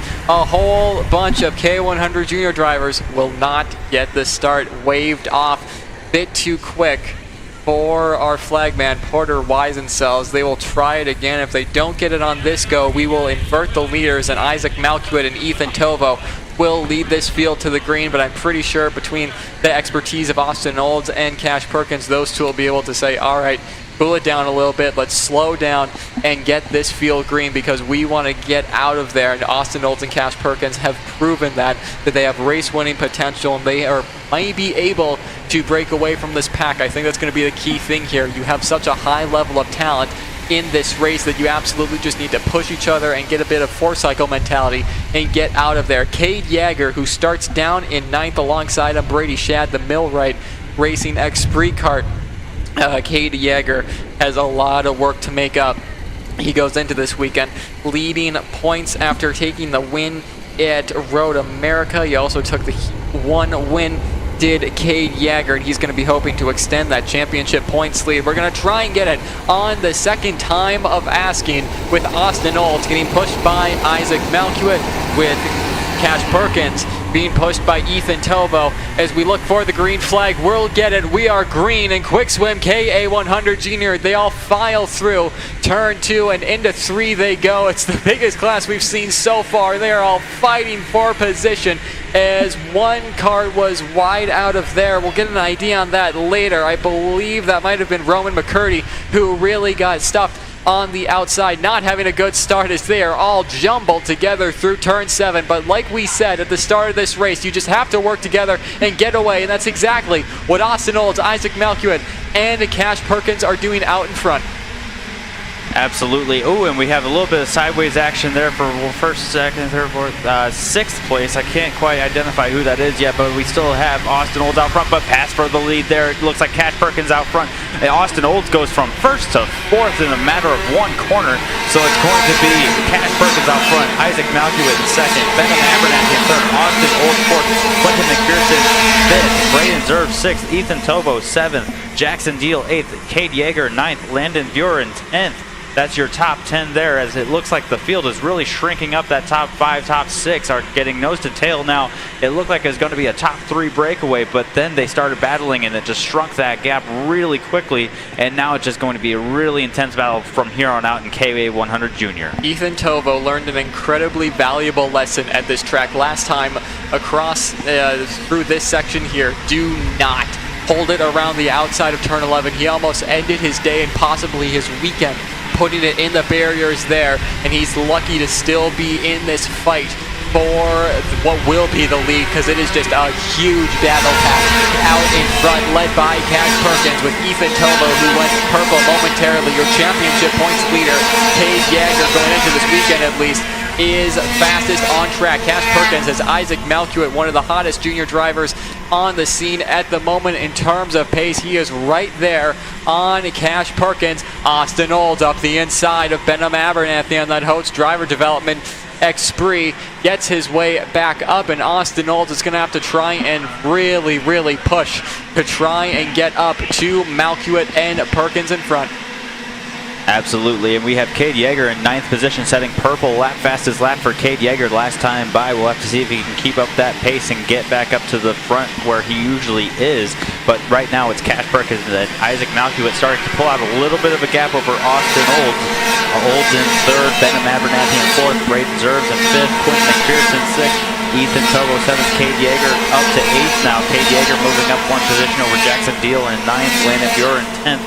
Malcuit with the fastest lap that time around, 51.088, 3/10 faster than Austin Olds that last time by. So those top 2 are definitely going to be pushing each other quite a bit now and pushing each other away from that gap in 3rd place. But it looks like Austin Olds is not going to give up that position in that fight without a fight. So he's gonna try really hard to gain up that position back to 2nd place, as it looks like we've got quite a bit of a battle happening for 6th place there. It looks like with McPherson, Tovo, and Yeager, 6th, 7th, 8th right there, really fighting for more gaps there. And it looks like we have Ethan Tovo getting back up to the front there. So yeah, it's going to be Cade Yeager up to 6th now, Jackson Deal 7th, Quentin McPherson 8th, Ethan Tovo drops down to 9th. Yeah, Cade Yeager not really having the opening couple of laps he would have wanted. He sees the leaders disappearing into the distance, but I think he knows more than anyone that there is a long Heat 2 and a long final in front of him. As Austin Olds up the inside goes Austin Olds, the fastest kart on the track at the moment, gets past Malcuit for the time being, and that's him up into 2nd. But like we said with Cade Yeager, your championship points leader, going into this weekend now up to 6th, a really important move towards the back half of the track to give him some track position and some open air to try and catch up to the back end of the Lando Norris kart driver on board that 809. That's Braden Zerbs at the moment in 5th and on the final provisional podium spot once we get to finals tomorrow. But it's quite a gap for Cade Yeager to try and make up. It's not as big of a gap last time across the line for Austin Olds on Cash Perkins. It is just 0.4 of a second, and it is closing for Austin Olds on that DAP chassis. This weekend comes through 6 into 7, and it'll have 8, and that's one of the most important corners on the track to get an incredible run. He uses it as a passing opportunity. Austin Olds on that MPG Motorsports kart gets to the front of the grid, excuse me, as all the excitement of this K100 Junior race really getting to you. But Austin Olds will take the lead from Cash Perkins, and he has clear air in front of him, and who knows how far he'll be able to pull ahead of this field. If Cash Perkins has anything for him, if Isaac Malgood has anything for him, Benham Abernathy in for having a really solid race compared to some of his other results throughout the weekend, as Rowan McCurdy up the inside of Ethan Tovo, further back in the pack, but out in front, Austin Olds holds that lead and shows no signs of giving it up. Absolutely, but we got to keep watching this battle from 6th to 10th. As you said, Roman McCurdy getting ahead of Ethan Tovo for 9th place, but Cade Yeager starting to gain a little bit on Braden Zerves as well. Zerves falling off the back of the top 4 with Benham Abernathy pulling away from him. Yeager starting to get a little bit closer to that final podium spot in this heat here, but right on, it looks like Cade Yeager's rear bumper is Jackson Deal, so we'll have to see if that battle develops a little bit at all. But still, Austin Olds out front, followed by Cash Perkins, Isaac Malkiewicz, and Benham Abernathy. Kind of even gaps from 1st to 2nd, 2nd to 3rd, 3rd to 4th. They're kind of equal gaps there. Austin Olds just keeping a little bit of a gap out front as a rolled up black flag is pointed at somebody. Halfway signal as well at the same time. It's going to be a really close finish here, as it looks like Cash Perkins gaining a little bit back on Austin Olds. Rowan McCurdy had a 2.5 on Quinton McPherson. McPherson back up the inside of McCurdy. Those two have been going at it for, that is P8 on track. McPherson really having a breakout weekend in both KA and 206. Last time out at Road America, McCurdy was the hardest charger on the weekend in the final in KA 100 Junior. I believe going from 40th to 9th in that final, so he knows how to make his way through a field. He hasn't had the luck he would have wanted throughout racing this season. This could be a really good weekend to showcase that. Back in the pack, Cade Yeager trying to get past Braden Zerves, who he's caught up to in that battle for 5th. He has brought Jackson Deal in 7th along with him, and Ethan Tovo, Brady Schad want to be in on this battle, but they have a lot of work to get up to them, as Brady Schad's kart just really not looking too good in the rear end. Seems like it's sliding a lot more to that Rolson Performance Group Cosmic, piloted by Ethan Tovo out in front, as Cade Yeager still looking high, maybe low this time to try and get past. He does. Cade Yeager gets past Jackson Deal also, as that would be Braden Zerves, who on the outside lost a ton of time, but out in front now, Austin Olds leads the way from Cash Perkins and Isaac Malkiewicz. Right you are. It's Olds, Perkins, Malkiewicz, Abernathy, Yeager moving up to 5th, Jackson Deal 6th, Braden Zerves dropping down to 7th, drops 2 positions that last lap. Ethan Tovo sets his personal best lap that time around in 8th, Brady Schad 9th, Quinton McPherson in 10th. Let's go further down the order. 11th, Roman McCurdy. 12th, Landon Buer. 13th, Mason Kuhn. 14th, Race Beckman. 15th, Asen Dramilev. 16th, Ryan Mort. 17th, Dane Van Dyke. 18th, Brandon Saraki. 19th, Shane Reddy. 20th, Clayton Slifer. 21st, Jack Fiber. 22nd, Cami Pfister. 23rd, Charles Brovke. 24th, Oliver Gafford. 25th, Cody Lindstrom. 26th, Chaz Variale. 27th, Charlie Myers. 28th, Jocelyn Schlenker. And 29th, Tyler Johnson. Austin Olds continuing to build that lead out in front. It was 0.8 of a second from Cash Perkins last time across the line. Isaac Malkiewicz continuing to be in 3rd. A bit of no man's land. Really a no man's land, though, is Benham Abernathy. He has no one around him right now, but he is holding position in 4th, so it'll be a decent race for Abernathy if he continue to hold this position. Cade Yeager is making his charge through the field and is currently in 5th at the moment after being knocked out of shootout qualifying in that first session. Starting 9th, he's up to 5th, and if he can slowly progress his way through the field, he's going to try and hold on and defend that championship lead he had coming into what is officially the second half of the season for the 2023 Round 66 Sprint Series. A lot of battling going on into the double-digit positions, but still, I would say, Cade Yeager, even though he's been one of the fastest drivers throughout this race, Jackson Deal on that 894 MPG Motorsports cards has held this, one of the fastest drivers in the field, so a really good run for Jackson, currently sitting in 6th. Brady shot up the inside of Braden Zerb. That's for 7th further back, and Ethan Tovo is going to want to try and join that battle as well. Tovo losing out. Shad making the position up on Zerb. Zerbs is just dropping down the field at the moment. Yes, he is. The kart's just looking a little bit tight, just losing the momentum through the corners, just not able to carry as much corner speed. It's a real shame. Braden Zerbs is usually shows a lot more pace than this and runs up in the top 5 as a normal race weekend. But still, Austin Olds out front, Cash Perkins second, Mountain View 3rd, Benham Abernathy in 4th, Cade Yeager still in 5th. Yeager gains half a second that time by with 2 laps to go now, so Yeager might still be able to gain one more position as he's getting close to Abernathy. Jackson Deal 6th, Brady Schad 7th, Braden Zerbs dropping to 8th, Ethan Tovo 9th, Quentin McPherson rounds out your top 10. Austin Olds is just gone, not to the level we saw in James Overbeck with 206 senior, but still for a class that is this close with the competition level and how high the competition level is as well, for him to back up his home track, at least for MPG Motorsports, that is with hopefully a win. That'll make it 15 corners to try and get that done, as Austin Olds getting some signals from his teammate on a ladder.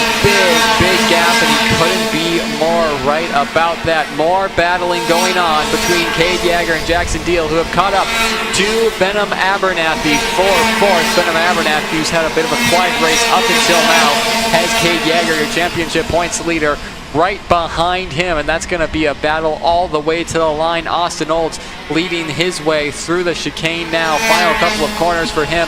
Abernathy has a bit of a gap, but is it going to be enough for Abernathy? He might find Yeager up the inside here. 14 is the next big corner to try and get it done, but as we see here, Austin Olds will come across the final couple of corners. Austin Olds takes the win. Jackson Deal gets past. As you can see there, Cade Yeager, Jackson Deal gets past Cade Yeager for position. And what a race for 4th, 5th, and 6th we had at the end there. But Austin Olds takes the win, slows the kart right down. Yellow flag conditions after the checkered flag. What a race from Quick Swim KA100 Jr.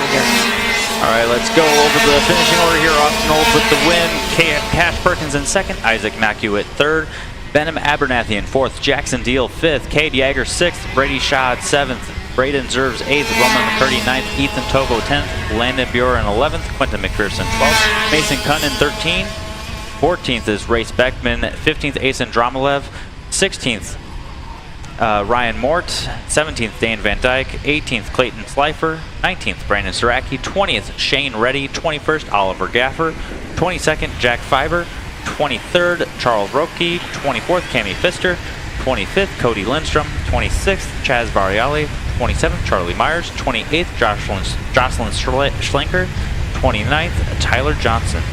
And that rounds out your finishing order for Quick Swim Miami KA100 Junior. Up next is KA Masters.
guys, track is going to go on. Karma.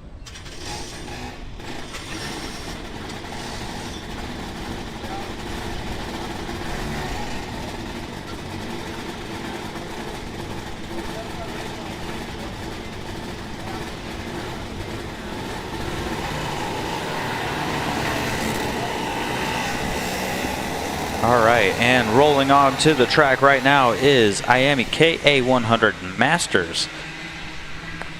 KA100 Masters presented to you by Mill Rock. Let's go over your starting order. 5 karts in KA100 Masters, and starting on pole position, kart number 437, Bob's son, Adam Kreppen. Starting in second place is kart number 495, Wesley Steege. Starting in third, kart number 409, Randy Klimek. Starting in fourth, kart number 422, Corey Dominic. And starting fifth, kart number 467, Mignan Zhu.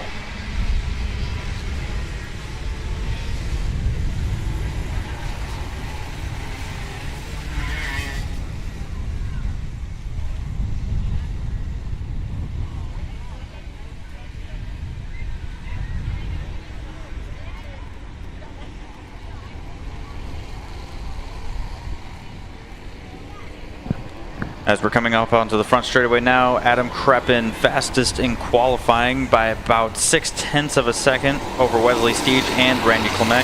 Wesley and Randy Klimek less than half a tenth between the two of them. Heading through the tram lines, double file and green flag is in the air from our flagman Porter. Kreppen maintains the lead. Wesley Steege stays in second, followed by Randy, then Corey Dominic, and then Mignan Zhu. Rounds out your top 5, so they stay in the same starting order heading through turn number 5, 6, and now 7. Kreppen already building about a 2 kart length gap heading through turn number 8, able to get so much more rolling speed through those corners than his competitors.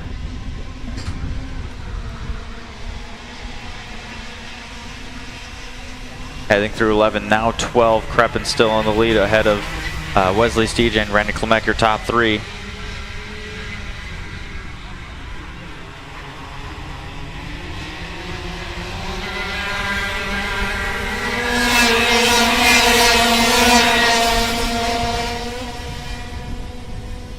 Kreppen with fast time, that time by 57.506. Half a second faster than Wesley Steege, 58.055. Randy Klimek in third, 58.147. Dominic, 58.442. And Zhu bringing up the rear of the field in fifth, 58.787.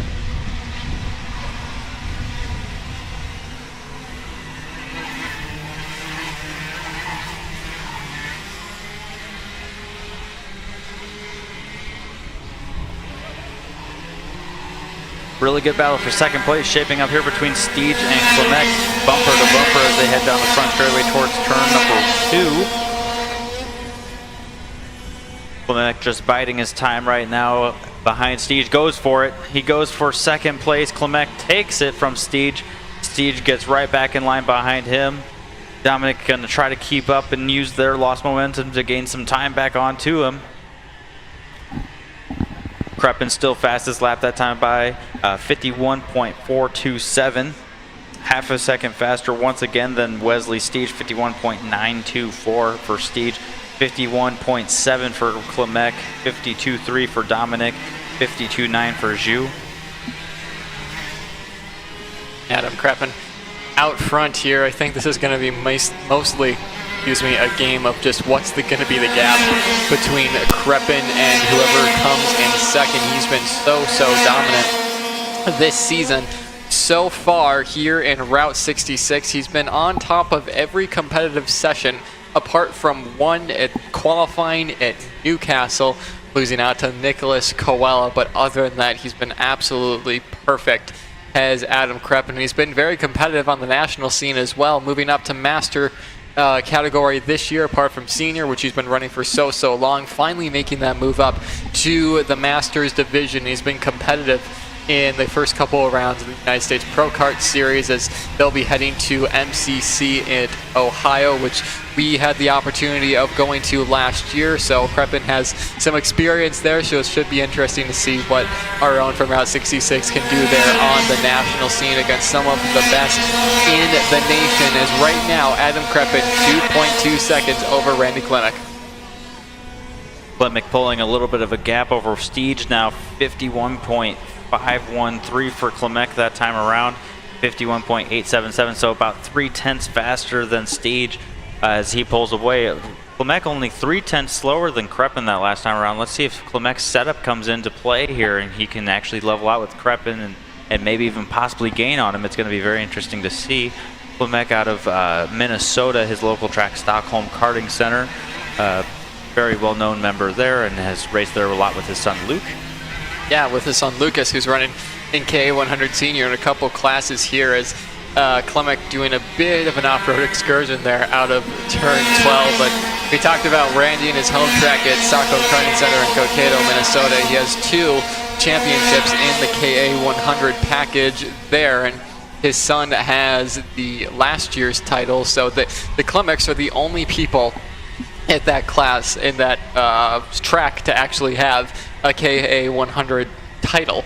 That's your little fun fact of the race for you. But Randy Klimek, who also does race director double duty there as well. It's just the can of worms that keeps providing his Randy Klimek and his fun facts as he makes his way through the chicane there. But as you see on screen, Adam Kreppen just being picture perfect throughout every single corner, getting everything right. Really hasn't had a whole lot of competition, at least since Newcastle, with Nicholas Coelho, who they really couldn't create a race with one of them either having an issue or Coelho dropping back. But Adam Kreppen has just been so dominant today and this entire season as we head to the second half of the 2023 season. Carter, it is 2.9 seconds, the gap between Kreppen and Klimek. Well out of DRS range for Kreppen, but Steege sets his personal best lap that time, 51.787, gains about 1/10 on Klimek, so Steege is set up maybe coming into the picture here, and he may be able to gain some time back on Klimek. So we'll see what happens there. Corey Dominic still in 4th, Mignan Zhu still in 5th. Just 5 karts in this race here. Hoping to grow the KA100 Masters class. To get some more competitors in there. It's a really fun class for the guys, and they just really enjoy it, and it's definitely a relaxing weekend for them, able to get to the kart track and do some competitive racing. And I joked about the well out of DRS range. Maybe that's something we gotta start doing for these KA100 Masters drivers. Of maybe you just gotta like cover over Kreppen's front fairing or something to try and give him less of an aerodynamic advantage. Maybe go back to an older set of body work that wasn't as aerodynamic. You never know. You might, the old side pods that had like the big hole in them that go through all the way, like the kid kart side pods. Maybe we have to do that to slow down Adam Kreppen, because clearly no one can touch him 2.9 seconds out in front. Absolutely. Definitely going to have to do something to slow the guy down. He's just way too fast. Still, Klimek in 7th, 51.7. Only 1/10 off Kreppen's time that last time, but then Kreppen goes really fast once again, 51.298, 0.8 faster than Klimek, and Steege actually gains 0.2 once again on Klimek, so we'll have to see if that gap starts shrinking once again. The battle for second would start heating up between Klimek and Steege. Hopefully, because I mean, Randy's kind of falling back ever so slightly there, but I think Randy is kind of struggled in the second half of races throughout this season. I think that's kind of been his Achilles heel, as Wesley is starting to gain on position there for Millrock KA100 Masters. After this, we will be having 206 Sportsman, presented by Mac Paving, and then after them the big one, Millwright KA100 Senior. But out in front and on track, Adam Kreppen has just been the man of the race, the man of the class this season. Currently, what is it now, 3.9 seconds harder to Randy Klimek.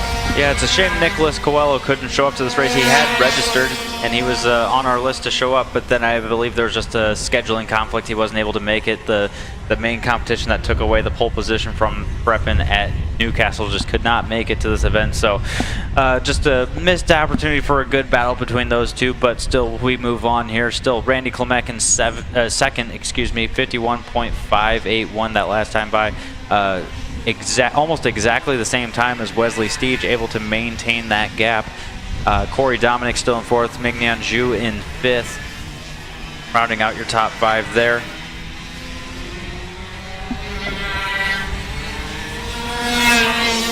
KA Masters presented to you by Mill Rock.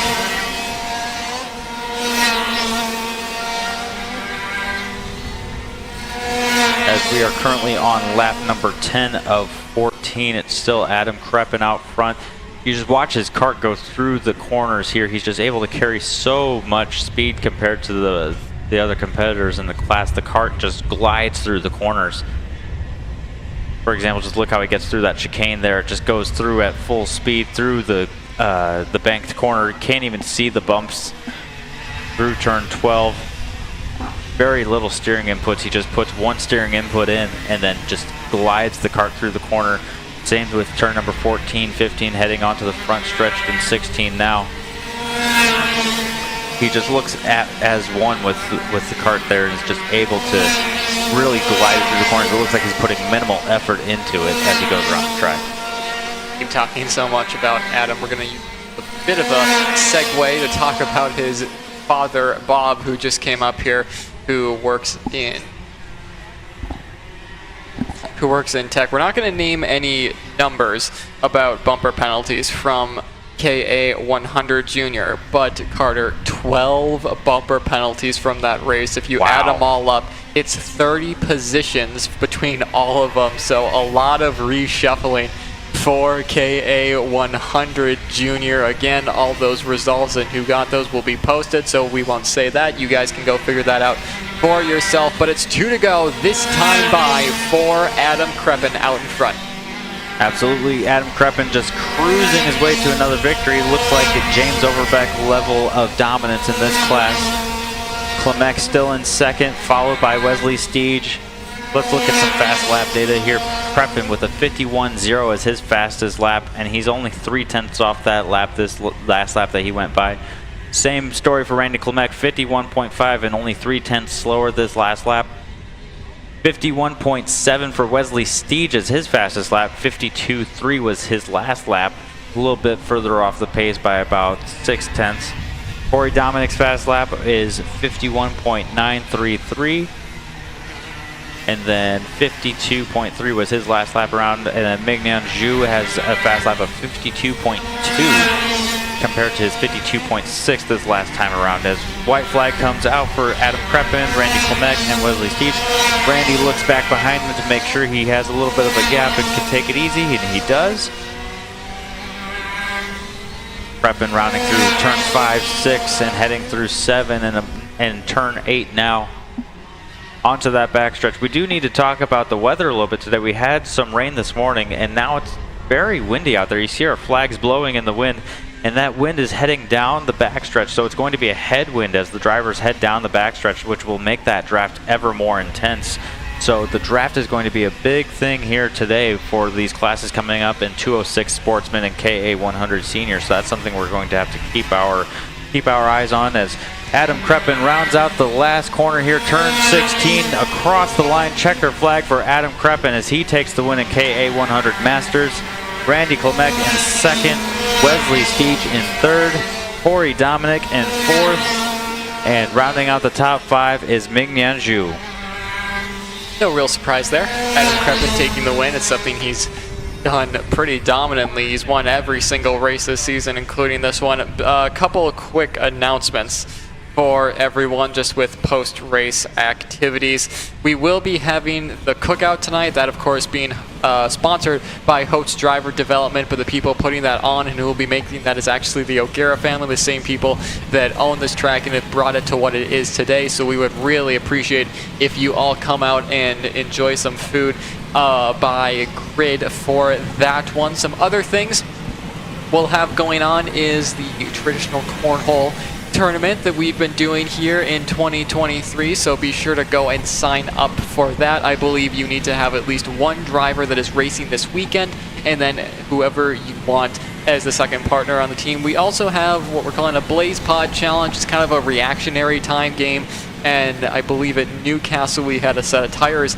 on the line there, so I don't know if we're going to have the same sort of prize this weekend, but it's still fun to do that reactionary time game that you see Formula One drivers and racing drivers across all disciplines do. So be sure to come down for that cookout for the cornhole tournament and for the Blaze Pod Challenge after racing tonight. But Carter, Mac Paving, Briggs, 206 Sportsman about to hit the track, and we'll see Christopher Yotzi lead them to the green. Absolutely. Let's go over the starting lineup. Christopher Yotzi starting pole position, P1 for Christopher Yotzi. Leighton Mole starting second. Sawyer Chambers in third. Isaiah Maxey in fourth. Fifth is Braden Domont. Sixth, AJ Stoner. Seventh, Evan Benoit. Eighth, Danny O'Gara. Ninth, Theodore Gaffer. 10th, Easton Kabinski. 11th, Kason Hendrickson. 12th, Colin Eddy. 13th, Pearson Golseth. 14th, Caleb Johnson. 15th, Jake Fariali. Then 16th, Henrik McKay, and 17th, Isaac Rothel. One more thing to add to the post-race activities. You saw it promoted on social media, but I believe we're still having a bit of a fireworks show after racing. We can get you more information on that, but the fireworks on track, at least. How about that second harder? Don't give me that look. 206 Sportsman about to head out on track and take the green. As, like we said, Christopher Yotzi will lead this field of 206 Sportsmen to the green. Leighton Mull has been very, very quick throughout this season with Sawyer Chambers and Isaiah Mackey on the second row, and Braden Domont in fifth. It's a bit quick are the 206 Sportsmen. I wonder if they're going to get it this first time. They're also a bit spread out. I don't think Porter Weisensell is going to like this, as, yep, called off, as they are not going to get it this time. Slow them down, boys and girls, in this 206 Sportsman class. We gotta get a nice clean start for your one and only race on the day. Again, like we said earlier on in the day, if Leighton Mull and Christopher Yotzi don't get their act together in this next run, and if it's called off, Isaiah Mackey and Sawyer Chambers will lead them to the green. Right you are, Nate. Here we go out of turn number 12, keeping very calm, double file very slowly as they head through turns number 13 and heading towards 14 now. They're playing really nice right now, actually taking quite a bit of speed off here compared to this last time they were going around. They had quite a bit too much speed and then they were fanned out. We have an official out on track now to make sure that they stay calm. It's one of our tech guys, Al, is out on track to make sure that they don't carry too much speed into turn number 2 there. Christopher Yotzi putting his hand up, just making sure everybody knows just to keep it slow. Let's keep it calm down. Both of the Weisensells, Al and Porter, will not be having any of this. We're going too fast. Al happy with what he sees. Will Porter, they look for the green flag on their second time of asking. Green they go into turn 2 as they make the switchback. Christopher Yotzi, your points leader, is now your race leader as well, as we have Chambers into, I believe that's Chambers, up into second. Unless I'm mistaken, that, oh no, how that happened off the start, but Leighton Mull must have just not got a very good run. He's in third at the moment, then Braden Domont in fourth, and Isaiah Mackey, I believe, is in fifth. I might have a couple of those turned around, but further back, Danny O'Gara and AJ Stoner not really getting the runs out of the gates they would have wanted there, but out in front, your championship points leader on that 243 Coyote, Christopher Yotzi. Yes, Yotzi out front, followed by Sawyer Chambers. You're right, Nate. Sawyer Chambers moves up to second. Leighton Mull third. Braden Domont in fourth. Isaiah Maxey drops down to fifth. He started in fourth. It's going to be Danny O'Gara moving up to sixth. AJ Stoner in seventh. Evan Benoit in eighth. And then let's see what the rest of the order looks like here. 9th, East Kabinski. 10th, Theodore Gaffer. 11th, Caleb Johnson. Kason Hendrickson. 12th, Colin Eddy. 13th, Pearson Golsif. 14th, Jake Variali. 15th, and Henrik McKay in 16th. Yeah, and I meant no offense to Sawyer Chambers when I was really second-guessing myself with them up into second. That was just a really good run, as a lot of the focus was being put on Christopher Yotzi. Didn't see how Chambers got up to second, and Chambers is purple last time across the stripe, so we could be seeing a challenge from that 245 Kart Republic with Trinity Karting Group backing behind it across the line. Christopher Yotzi, though, fastest on track, but not for long. Danny O'Gara, the homeboy in the 267 Top Kart, is the fastest on track. Absolutely, Danny O'Gara with the fastest lap that time by Sawyer Chambers still in second, Leighton Mole third, Braden Domont in fourth, Isaiah Maxey in fifth. Let's see how this battle shapes up. They are nose to tail, bumper to bumper, as Yotzi is pulling out a little bit of a gap over Chambers. They had almost the exact same lap time that last lap. 56.652 for Yotzi, 56.665 for Chambers. Leighton Mole about a 10th off them, 56.736. Braden Domont about the same, 56.709. Isaiah Maxey about 2/10 off the leaders. So we'll have to see if it's going to be a Christopher Yotzi domination show here, or if it's going to be them battling and trying to draft and get back up to the leader there, as it's going to be Yotzi still out front. 56.305 from Yotzi. What a lap from him. 2/10, almost 3/10 faster than Sawyer Chambers in second. Leighton Mole still in third, Braden Domont in fourth, Isaiah Maxey is still in fifth, O'Gara is still in sixth. Everybody's setting personal best lap times, but Christopher Yotzi is just 2/10 faster than everybody else that last lap. I was about to ask it if we're going to see Christopher Yotzi do a James Overbeck like we saw in 206 Senior and just walk away from the field. It's 2.5 tenths last time across the stripe, and you have to imagine it's going to grow, because we have more battling. Leighton Mole up the inside of Chambers, gets it done. Braden Domont might have it around the outside. No way Braden Domont made that move work. That's Domont now up into third, contact further back in the field. Chambers not having a good go at it, as O'Gara is now there. AJ Stoner is back with Theo Gapper battling for position there for 8th and 9th. As we have more battling out in front, and that's going to be Chambers losing a position to Isaiah Mackey. Danny O'Gara in that battle as well. Again, a bit sideways is the top cart of O'Gara as they make their way through. Oh, Danny O'Gara, that could have been a really good move from O'Gara, but they're still going at it side by side, crossover possibly from O'Gara. He might have the run into the chicane. He's going to have the outside line, the not preferred line, and he's going to have to concede that position, but it was so close for Danny O'Gara. With all that battling last lap, Christopher Yotzi was able to pull another 6/10 out for a lead on that lap alone, so over Leighton Mole and Braden Domont. So Yotzi benefiting quite a bit from all of that battling. It's going to be Leighton Mole in second, Braden Domont in third. Those guys are going to be bumper to bumper trying to draft each other to get back up to Yotzi, as Yotzi goes purple once again, 56.304, as it looks like for a battle for, looks like 5th place. Danny O'Gara getting up to 5th now after being down in 7th. O'Gara getting up to 5th and going to try to chase down Isaiah Maxey. Sawyer Chambers is the person who O'Gara passed. Chambers is down to 6th now, and Evan Benoit is in 7th, but it's still Yotzi out in front. Yeah, a couple of things from that lap. Like you said, Danny O'Gara getting past AJ Stoner, getting passed by Theo Gaffer as those two continue to battle. And the answer to the question of, is Christopher Yotzi going to pull a James Overbeck this race? Yes, yeah, he is. He is going to do that, as he has a 1.7 second gap at the moment. It turns into, what are we at, 1.9, gains that by 0.2 of a second over Leighton Mole, but Braden Domont up the inside goes Braden Domont. Domont up into second and looking at a provisional front row starting spot for heat number 2, but Carter, it is all kicking off in the mid-pack.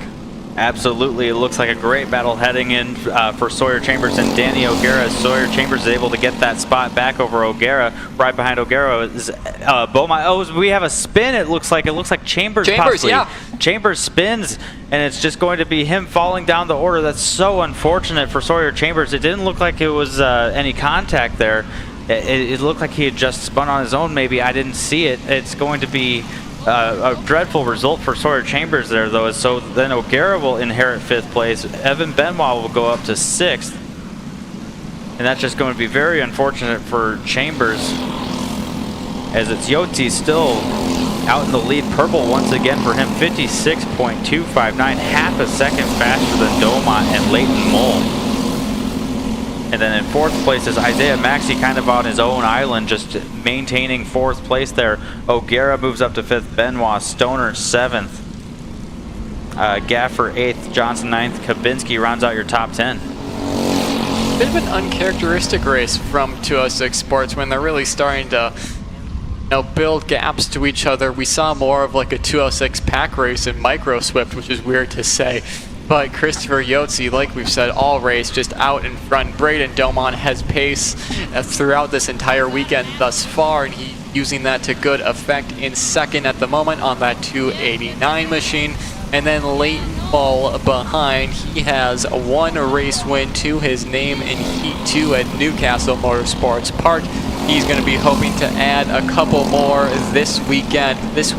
Today might not be able to get it done, but 2 races tomorrow to definitely try and do that for Leighton Mull. More battling further back in the pack as no passes being made there, as that was Caleb Johnson trying to get past Evan Benoit and the 205, but all positions still holding. But back in the battle for 2nd, Braden Domont defending heavily from Leighton Mull. Absolutely, but the real battle here is now for what looks to be 6th place, or 7th place, excuse me. 7th through what looks to be 12th are all single file heading down the backstretch through the chicane now. So that's Caleb Johnson, Theodore Gaffer, AJ Stoner, East Kabinski, Kason Hendrickson, and Colin Eddy, all nose to tail heading through turn number 12 now, as Danny O'Gara has pulled a little bit of a gap there. So it's 1st, 2nd, 3rd, 4th, 5th. Yeah, so it's going to be 7th through 7th through 12th are all single file there, and gaining actually on the 205 of Evan Benoit. So it's going to be 6th through 12th now are going to be single files. We have a pass for 7th. Around the outside was Caleb Johnson on Theodore Gaffer, and it looks like another pass for the lead pass for 8th as well. Looks like Theodore Gaffer may have dropped another position to Caleb Johnson. Can't quite identify all the way far over to turn number 8 on the far corner of the track, but it's getting to be really good racing there in the mid-pack. Yeah, so it's Gaffer in front of Johnson, in front of AJ Stoner, who we haven't talked about at all. He's down in 9th. Is AJ Stoner, the AMAX driver, not having a 206 Sportsman race to remember for him. Colin Eddy is also starting to get into the back of this pack. He's down in 12th, but he'll be joining this battle pack shortly as he's there. Danny O'Gara is another one with AJ Stoner. We haven't said a lot about him throughout this race, and you would expect for him to be running up front, especially after the Cup Karts North America race that he had just a couple of weekends ago. But Tyler Johnson, AJ Stoner, and Theo Gaffer continue to go at it as they make their way through 5, 6, and now into what is kind of a hairpin at 7. Theo Gaffer at a bit of a disadvantage to these other drivers, as everyone else on cadet chassis. Theo Gaffer on that full-size chassis, just to do with some regulations at his home track in Minnesota. That's the reason he's on that full-size chassis. It's a bit of a disadvantage for him, especially at a tight technical circuit like this, but it does make it a lot harder to get past him, that's for sure. With a wider, longer kart, you have to be a lot more later on the brakes, a lot more committed to get past that 203 Cosmic with Theo Gaffer behind the wheel, and you're seeing that with 1, 2, 3, 4, 5, 6 karts being stuck behind him, unable to get past, as Johnson up the inside again. Theo Gaffer unable to try and defend that. That's Caleb Johnson, excuse me. But again, AJ Stoner getting past Gaffer there as well, as he loses out 2 positions. Right you are, Nate, but it's still Christopher Yotzi out front. Still about half a second a lap faster than second place. 56.453 that last time by for Christopher Yotzi. Braden Domont 56.903. So yeah, about a half second. So 4.2 was the gap last time by with 2 laps to go. The signal here by our flagman Porter. 56.6 for Christopher Yotzi. Braden Domont 57.0. So still 4.5 tenths faster than second place is Christopher Yotzi. Leighton Mole right behind Braden Domont as well, just drafting nose to tail, bumper to bumper. Isaiah Maxey in 4th on his own little island there. Just a quiet race for him, logging laps. 5th place, Danny O'Gara, followed by Evan Benoit. Benoit actually has gained back on O'Gara and is putting up a really good fight for 5th here, so we'll have to see how that develops. Then it's the line of 6th through 12th, Caleb Johnson, 7th through 12th, excuse me. Caleb Johnson, AJ Stoner, Theodore Gaffer, Easton Kabinski, Kason Hendrickson, and Colin Eddy. Then further down the order we have Sawyer Chambers, Pearson Golseth, Henrik McKay, Jacob Variale rounds out your top 16 and the rest of the field. So white flag in the air. Christopher Yotzi got that a long time before. Leighton Mull, 4.988 seconds to be exact, was the gap last time across the stripe, as Braden Domont did lose a position to Leighton Mull, and he will be starting in 3rd for Heat 2 tomorrow provisionally. Of course, we still have bumper penalties, tech and scales for these guys and girls to go through to determine that starting order for Heat number 2. But out in front, Christopher Yotzi. It's been what a drive for him, your championship points leader going into this weekend. He currently sits 2nd in the Hoosier State Challenge standings. Has dropped my phone, that's unfortunate. But Christopher Yotzi making his way out of the final couple of corners. It's a day to remember for Christopher Yotzi. His best possible finish to the day happens for Yotzi. Gets the job done. Wins the first heat in 206 Sportsman presented by Mack Paving. Behind him, Leighton Mull, Braden Domont, Isaiah Mackey, and coming in 5th, Evan Benoit getting past Danny O'Gara. Then it's AJ Stoner, Caleb Johnson, Theo Gaffer, Easton Kubinski is your top 10. Finishing in 11th is Colin Eddy, Kason Hendrickson, Sawyer Chambers, Pearson Golseth, Henrik McKay, and Jake Variale rounding out your field. That is 206 Sportsman presented by Mack Paving. 206 Sportsman presented by Mack Paving.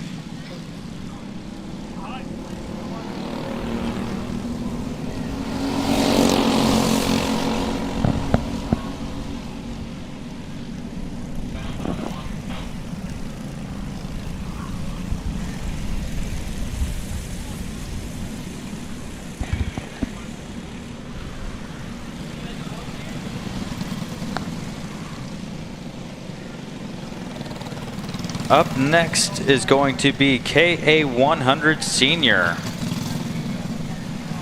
KA100 Senior is presented to you by Millwright Incorporated.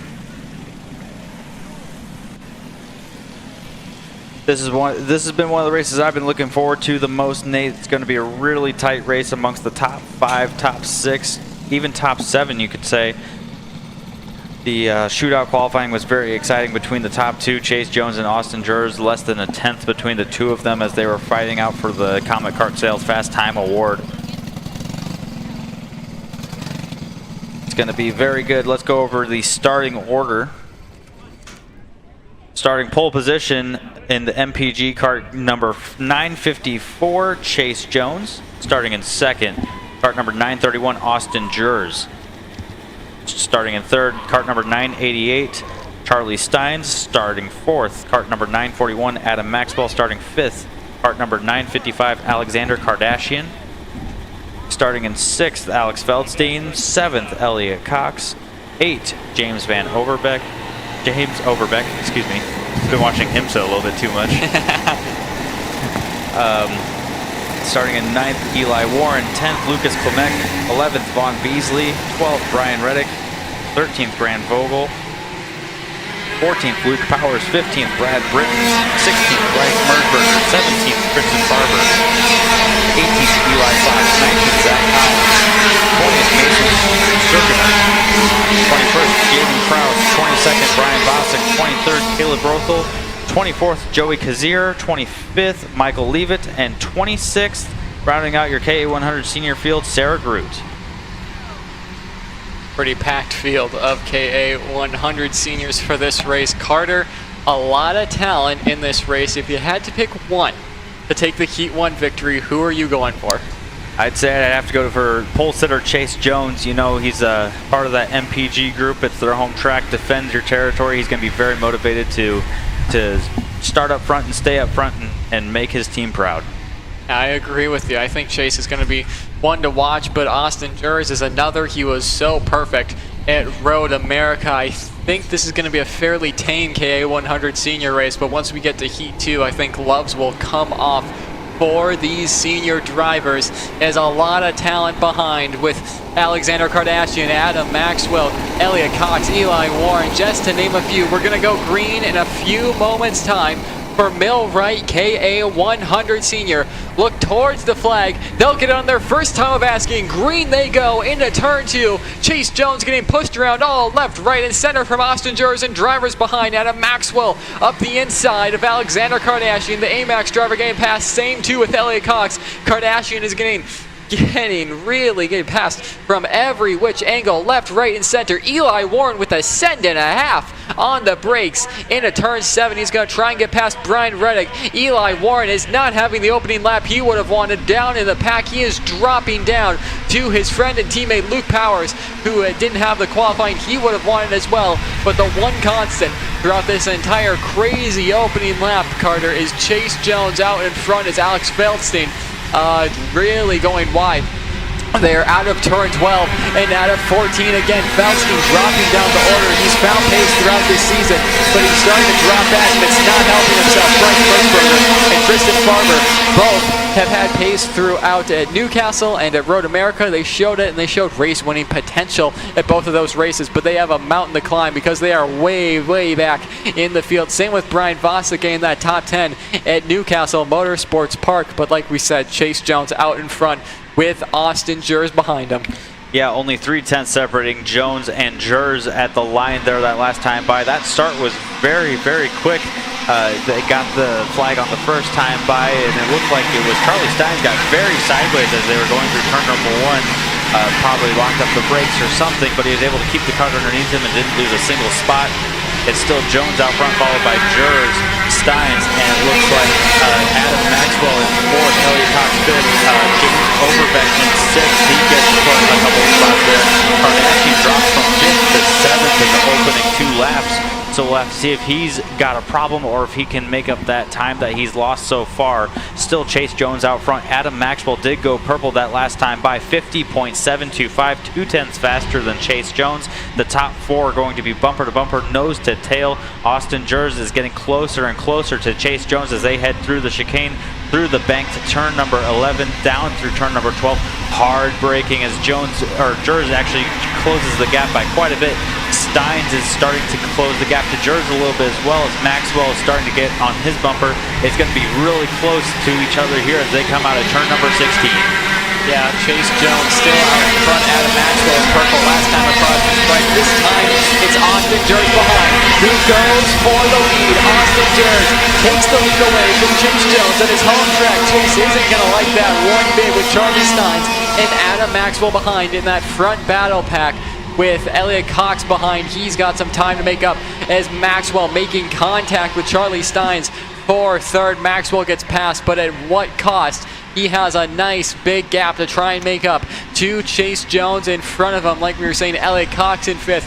James Overbeck, after having a 2:06 senior race to remember, is in 6th. Eli Warren down in 9th. It's not the race that Eli Warren would have wanted after struggling a bit at Road America in both 2-cycle and 4-cycle categories. Warren came to this track thinking that this can be where they bring that points back, where they close that gap to the leader, but still out in front Austin Jers as Brian Vosick is out of this race early. Didn't see what happened to Brian Vosick, but it's unfortunate for that 910 AMK EOS who's out of the race. But like we said, Carter, Austin Jers leads the way. He picked up where he left off from Road America with Chase Jones right behind him.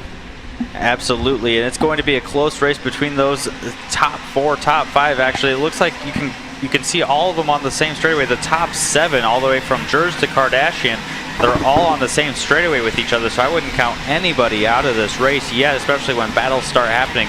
Jers looks very comfortable in his kart, though. He's having minimal inputs in his steering wheel as Chase Jones is fighting to stay behind him and stay close to him.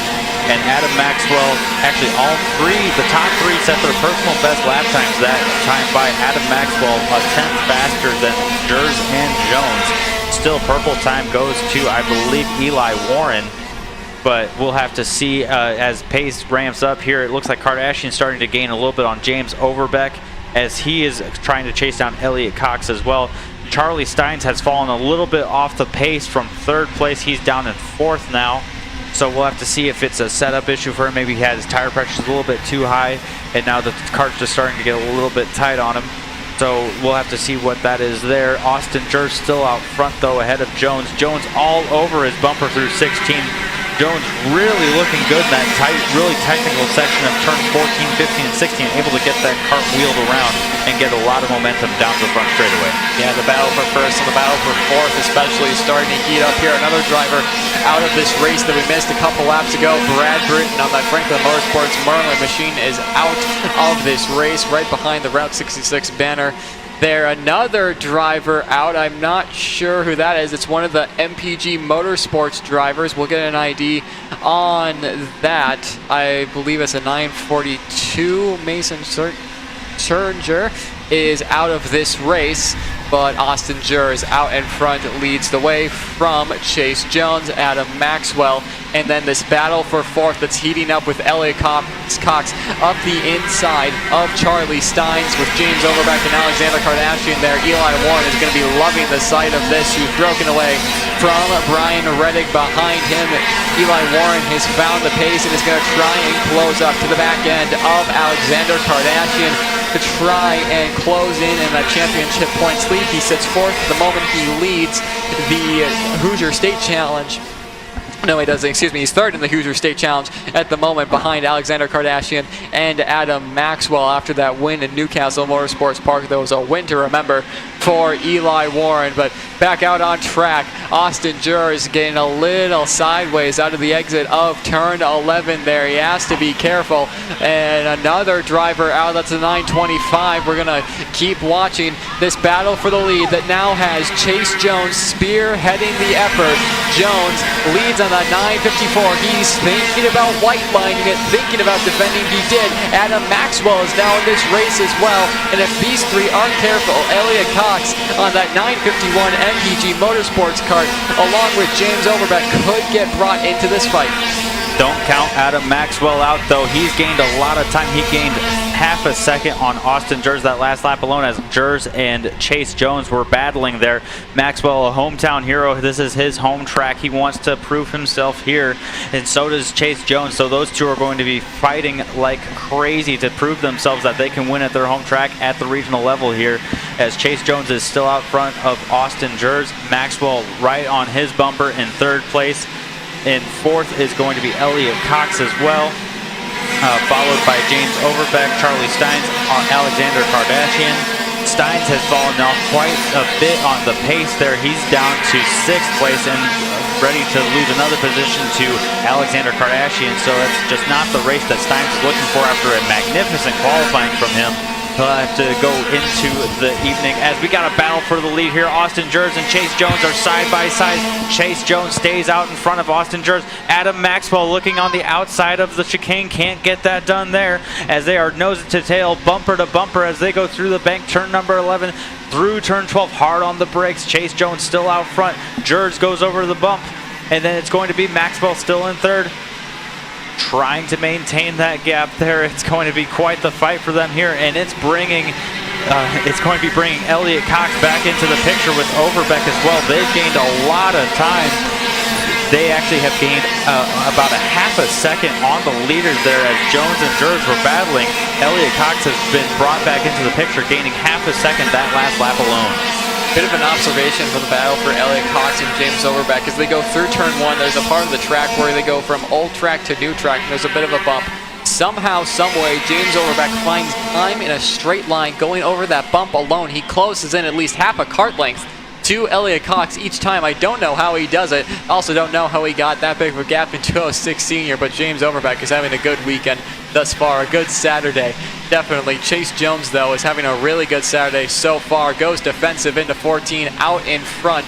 But the more he does that, the more Austin Jers and Adam Maxwell fight, the more Elliott Cox and James Overbeck are going to get brought into this. Jers to the inside. Adam Maxwell might get brought into this lead as well.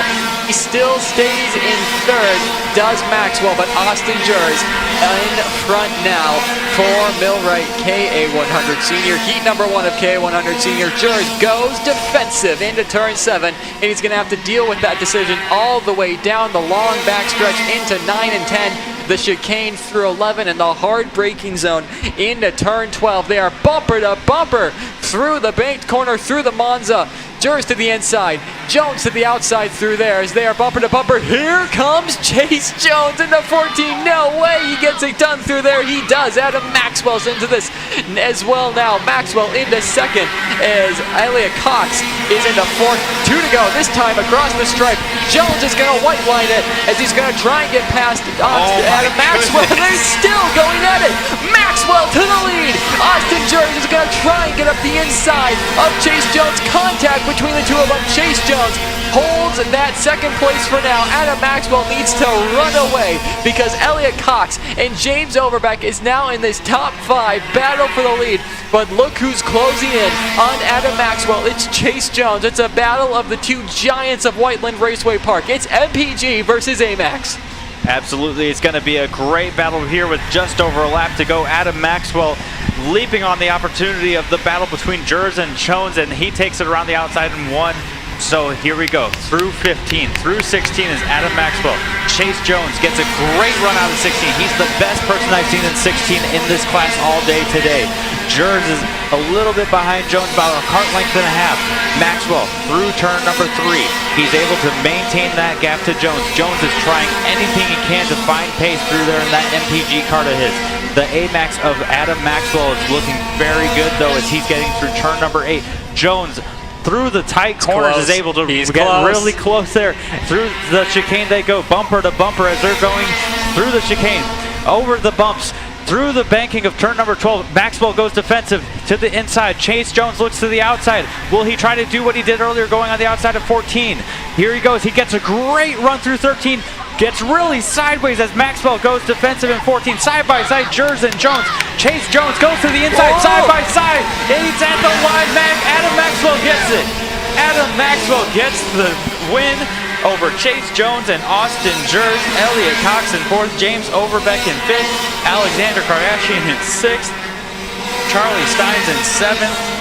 What a race, Nate. What did you think? Holy cow, how did Adam Maxwell get that race done? He takes the win by less than a 1/10 of a second. I saw his tuner, Mike Geeson, in the lounge next to us, just nervously pacing that entire race. Chase Jones has his work cut out for him going into Sunday. In the final 2 races tomorrow, he has a challenger in Adam Maxwell. The AMAX team that are literally next door to MPG. Those two are going to fight it out. So is Austin Jers, Elliott Cox, James Overbeck, Alexander Kardashian, Charlie Steins, Eli Warren, Brian Reddick, and Grant Vogel is your top 5. Looking at some of the replays from the start here on the live stream as they made their way on the opening lap. This was the story of the race, really. Austin Jers versus Chase Jones for most of it, until Adam Maxwell got into the fray, as a lot of karts dropping out. It was a race of attrition for these guys, as it was just really, really close battling. As here Adam Maxwell made that move for the lead to take the win in KA100 Senior, presented by Millwright, as all the KA100 Senior drivers are into the scale line, taking their helmets off after a long race. Austin Jers, Elliot Cox putting their thumbs up to each other, as those two will definitely be fighting for a win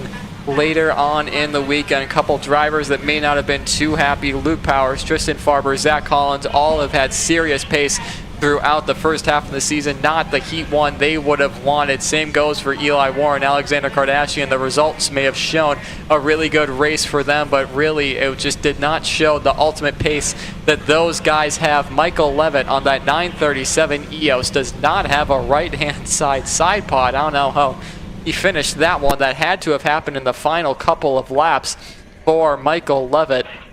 Bit of an interesting observation there, as you can almost look down, Carter, and see who has a bumper penalty before anything gets called, but we're going to steer clear of that one and let Bob do it. We're going to let Bob do that. I'm not going to do anything there.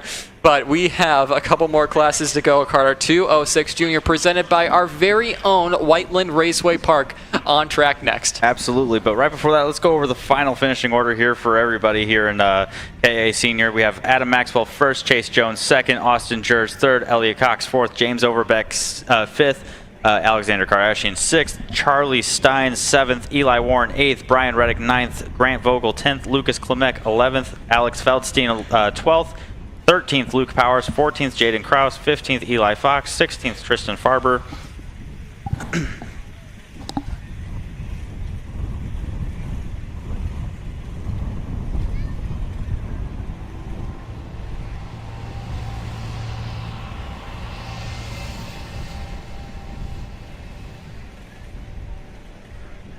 16th, Tristan Farber, 17th, Joey Kazir, 18th, Zach Collins, 19th, Caleb Rothel, 20, Michael Levitt, 21st, Sarah Groot, 22nd, Elias Baker, 23rd, Bryce Mersberger, 24th, Vaughn Beasley, 25th, Mason Sergner,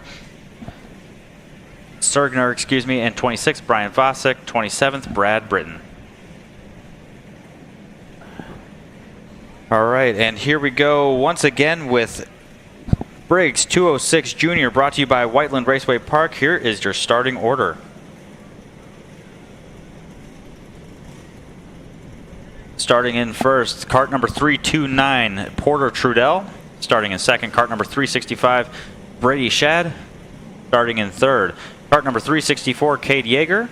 Starting in fourth, kart number 324, Shane Reddy. Starting fifth, kart number 343, Lane Gibbs. Starting in sixth, Thomas Anthony. Seventh, Jack Fiber. Eighth, Quentin McPherson. Ninth, Josie Chambers. 10th, Raider Santos. 11th, Cami Pfister. 12th, Oliver Gaffer. 13th, Jocelyn Schlenker. 14th, Max Kraus. 15th, Evan Hamitman. And 16th, Giovanni Vasquez. And 17th, Angie Vasquez. And 18th, Owen Oler.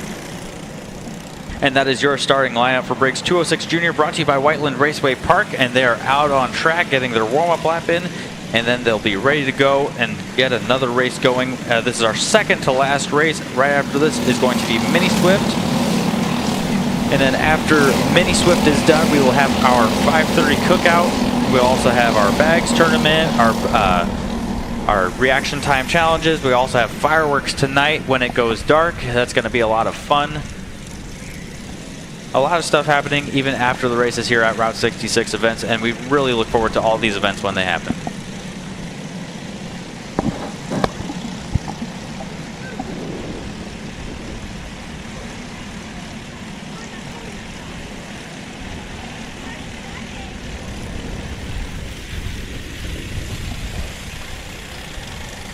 All right, Porter Trudell leading the field around turn number 13 at this point, heading towards 14. A good pace being shown here.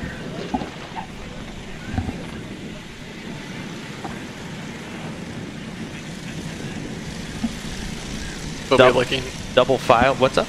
No, I would just say we're going to be looking for the green here, Carter. You can take them to the green there. Don't want to step on your toes there.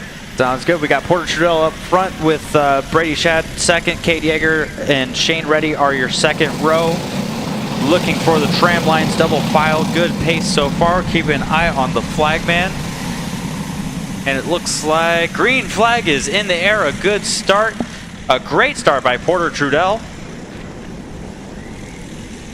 And it looks like Cade Yeager gets his way up to second. Brady Shad drops down to third. Shane Reddy staying in fourth. A battle for actually fourth place there. It looks like Shane Reddy and Lane Gibbs are dueling it out quite a bit. And Thomas Anthony is trying to get his say in this fight as well. So we'll have to see how this shakes up. But it's still Porter Trudell and Brady Shad and Cade Yeager, your top three. Yeah, Trudell leads this battle pack of three through the Monza the Bank corner at turn 11.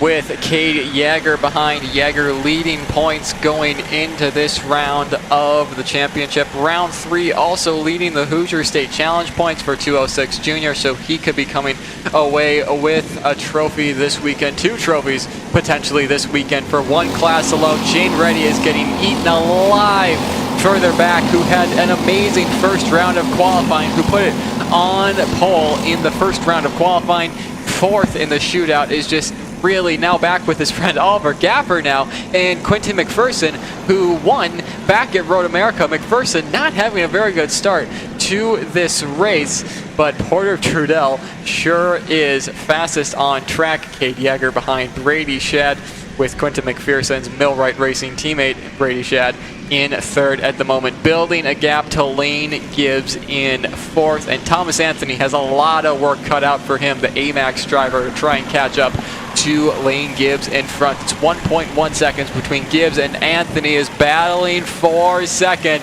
Brady Shad up the inside of Cade Yeager, put Millwright up 1 on Coyote Racing.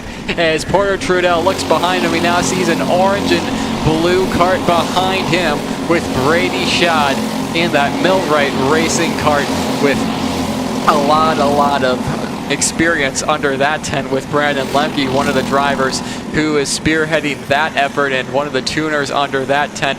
You have to think, whenever you see a Millwright kart, knowing Lemke's one of the drivers who helps those drivers, they will be out front and competitive, because Lemke, a 2-time champion in KA100 Senior, I believe the last 2 championships in that KA100 Senior class going the way of him. But looking at these drivers now, Porter Trudell out in front with Brady Shad and Cade Yeager. That's still the order. Lane Gibbs still in 4th, and it's again Thomas Anthony who has Josie Chambers very close behind him, and then Oliver Gaffer, Cammy Pfister, and Shane Reddy. Then you have Quentin McPherson. Absolutely. Brady Shad going purple that last time by 56.800 compared to Porter Trudell's 56.944, as they're still battling up front here. It looks like it's no longer Porter Trudell up in the lead. Who is that in the lead, Nate? Brady Shad, who just went purple last time across the stripe. Cade Yeager up the inside of Porter Trudell. Gets it done. A really slick move from Cade Yeager there into 7th. Kind of hard to make it that clean, especially in a 206. You can kind of power out of it in a 2-cycle, but to be able to get that move done in a 206, fair play to Cade Yeager. Absolutely, and it looks like Cade Yeager carries a lot of speed through turn number 11 and turn 12 as well.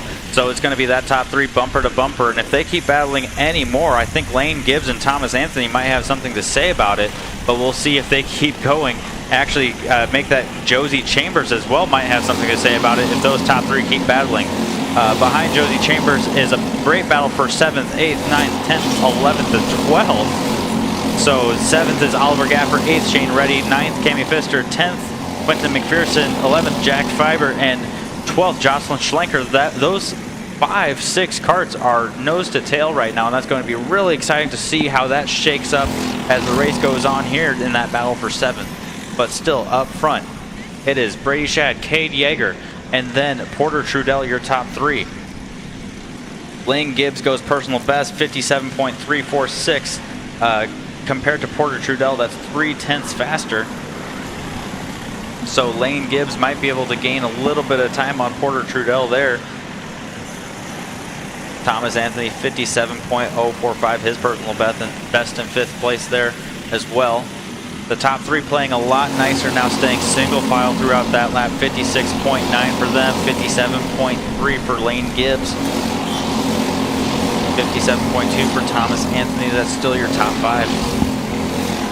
Josie Chambers is gaining as well, 57.105, right on the rear bumper of Thomas Anthony.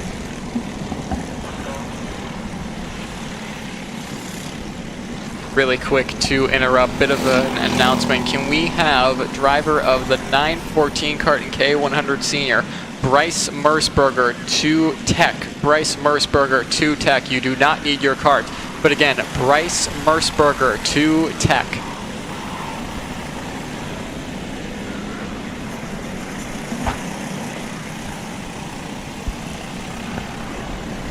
Now back to 206 junior, still Brady Shad out front, followed by Cade Yeager, Porter Trudell. Porter Trudell goes purple this time by 56.752 for him.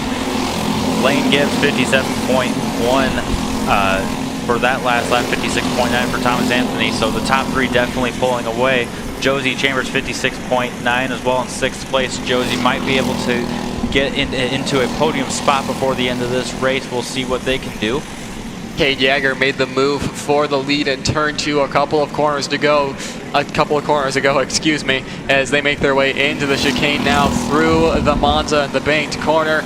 That is a really good passing opportunity for Brady Shad and Porter Trudell potentially, but they elect to stay behind the Coyote kart with Cade Yeager, behind the wheel. Porter Trudell was purple last time across the stripe, yellow flag in the air for an incident in the turn 13-14 area. I can't quite make out what the yellow flag is for. I think it was for a cone being knocked over as one of our track workers taking a spill there. Hope they're okay. But out in front is still Cade Yeager with the halfway signal from our flagman Porter Weisensell, as Brady Shad in second and Porter Trudell in third at the moment. Cade Yeager and Porter Trudell were pushing each other for pretty much the entirety of the one and only practice session these drivers had due to that rain-shortened day. So we might be able to see if those two get bumper to bumper, maybe they'll be able to push away from each other because we know they work well together. Yeah, I think that yellow flag had something to do with Lane Gibbs, because that last lap, Lane Gibbs had a 1 minute lap compared to a normal 57-second lap, 3 seconds slower. Lane Gibbs dropping from 5th to 6th. Josie Chambers moving up to the top 5 now, as Cade Yeager still is out front, followed by Brady Shad, Porter Trudell, and it's going to be Josie Chambers moving up to 4th now. Josie Chambers having a great race here, getting up to 4th place, as it's still a battle for the lead here. It looks like Cade Yeager going defensive into turn number 3, getting momentum, still going through 4, 5, and 6. Heading through turn number 7 right now. They're all staying single file, playing nicely so far. They're going to bide their time because they're only halfway through this race. Yeager, Shad, Trudell, your top 3. You can cover them all with a blanket. They're so close to each other. As the line last time by, 3/10 between the 3 of them. As they go through turn number 12, heading through 13 and 14, they're all still single file. It's going to be a very, very good race for the rest of the time being here, as they're heading down the front stretch one more time. Yeah, and as Cade Yeager, Brady Shad, and Porter Trudell enjoy life out front, not the best of races for Quentin McPherson, who took the win back at Road America, and Shane Reddy, who got his maiden podium at Road America. Those two maybe further back down the order than they would have wanted, but they are catching up to Lane Gibbs in that 343 MPG Motorsports Kart Republic. There's too many 3-letter acronym kart names in karting between Rosen Performance Group, Ryan Perry Motorsports, MPG, but Quentin McPherson making that move up the inside, but Lane Gibbs having none of it. Up the inside goes Gibbs, and I believe that'll be Lane Gibbs right back past Quentin McPherson. Shane Reddy is on the case though as well. McPherson up the inside for position. Quentin McPherson is going to have to force Lane Gibbs around the outside of that was turn 12, but Lane Gibbs holding it into 13. Quentin McPherson trying it in 14. A bit of a half-hearted move there, as Shane Reddy now has his friend Oliver Gaffer for company behind. Out in front though, Cade Yeager, Brady Shad, Porter Trudell continue to have that order but that battle for what I believe to be 6th on the back is still being led by Lane Gibbs. Yeah, that's 6th through 10th there. Oh, as we have a possible battle for the lead there, looks like we do. Porter Trudell goes to 2nd place, dropping Brady Shad down to 3rd. So that's a quick shuffle of the order as it gives Cade Yeager a little bit of breathing room. And actually, it looks like we might have some lap traffic play a factor here as we go into the latter part of this race. It's still, though, Cade Yeager out front. It's going to be Porter Trudell in 2nd. They're catching up on some lap traffic here. They're heading down the front straightaway as leaders are heading through turn number 16 right now. Still, the battle from 6th through 10th is very intense. 5 karts single file as they head across the start-finish line right now. It's going to be Quentin McPherson, Lane Gibbs, Shane Reddy, Oliver Gaffer, and Jack Fiber, 6th through 10th, all nose to tail right there. Cade Yeager and Porter Trudell, their karters, starting to build a bit of a gap to Brady Shad. Not enough to break away, because I think Brady will just pull on right to the back end of Porter Trudell here, but it doesn't seem like Shad has that much straight line speed. If I'm not mistaken, he's really starting to lose the front 2 of Cade Yeager and Porter Trudell in front, but you know, through 12, it just seems like maybe Shad is quicker through the technical stuff. It's just an interesting way to set up a kart. Is this track, do you go for the tight technical stuff? Do you go for a really high gear? Do you go for a low gear? Especially in these 206s, that makes a huge difference. There's 2 to go. Porter Trudell to the lead. The backed out of it. Cade Yeager holds onto it, but Trudell, purple, last time across the stripe as they make their way into 5, 6, and 7 in a couple of moments' time here. As Cade Yeager, championship points leader, continues to lead over Trudell, but Trudell is closing and he wants to fight for this lead. Trudell is going to be a worthy adversary for Cade Yeager here, setting purple lap time that last time by. So we'll have to see if he's just been biding his time here and just saving the kart for the end and just trying to get that battle done in the last 3 laps. He does seem to be pushing Yeager along quite a bit away from Shad. Shad still maintaining the gap though and staying close. One thing I have noticed, Nate, is when you go down that backstretch, when one guy is right on the bumper of another, those 2 really gain speed very suddenly compared to just having just a standard draft. As Cade Yeager goes very defensive into turn number 1. Porter Trudell trying to do an over-under as Brady Shad is right in the mix of it once again as those guys are battling. It's going to be Cade Yeager still out front as Brady Shad goes to 2nd place over Porter Trudell. Through turn number 8 they go, down the backstretch. It's going to be Yeager. Trudell's in on the inside of Brady Shad as they go side by side through the chicane. Trudell gets back out front as they go through turn number 11, the bank turn, through the hard braking turn 12. It looks like he gets a little bit sideways, Yeager does, and he loses a little bit of momentum. Trudell has another opportunity right here at turn number 4. Shad goes very defensive, gets sideways. Trudell side by side. It's going to be Brady Shad going to the inside, getting 2nd place. It's going to be Cade Yeager out front. Cade Yeager gets it over Brady Shad and Porter Trudell, your top 3. Trudell is not happy with those moves that were being made in the final couple of corners. Hand up in the air. He is very, very annoyed with Cade Yeager and Brady Shad. It's Thomas Anthony who got past Josie Chambers in turn 12, I believe, on that final lap. And then Quentin McPherson, Shane Reddy, Oliver Gaffer, Jack Fiber, and Lane Gibbs. Gibbs, who is just a driver who fell down the order and just not a race to remember for them. Your top 10 in Whiteland Raceway Park 206 Junior. Just a quick announcement here for everybody. Right after Mini Swift, which is our next race and last race, the cookout will start right away. So right after Mini Swift finishes up, we will have our cookout. Thank you.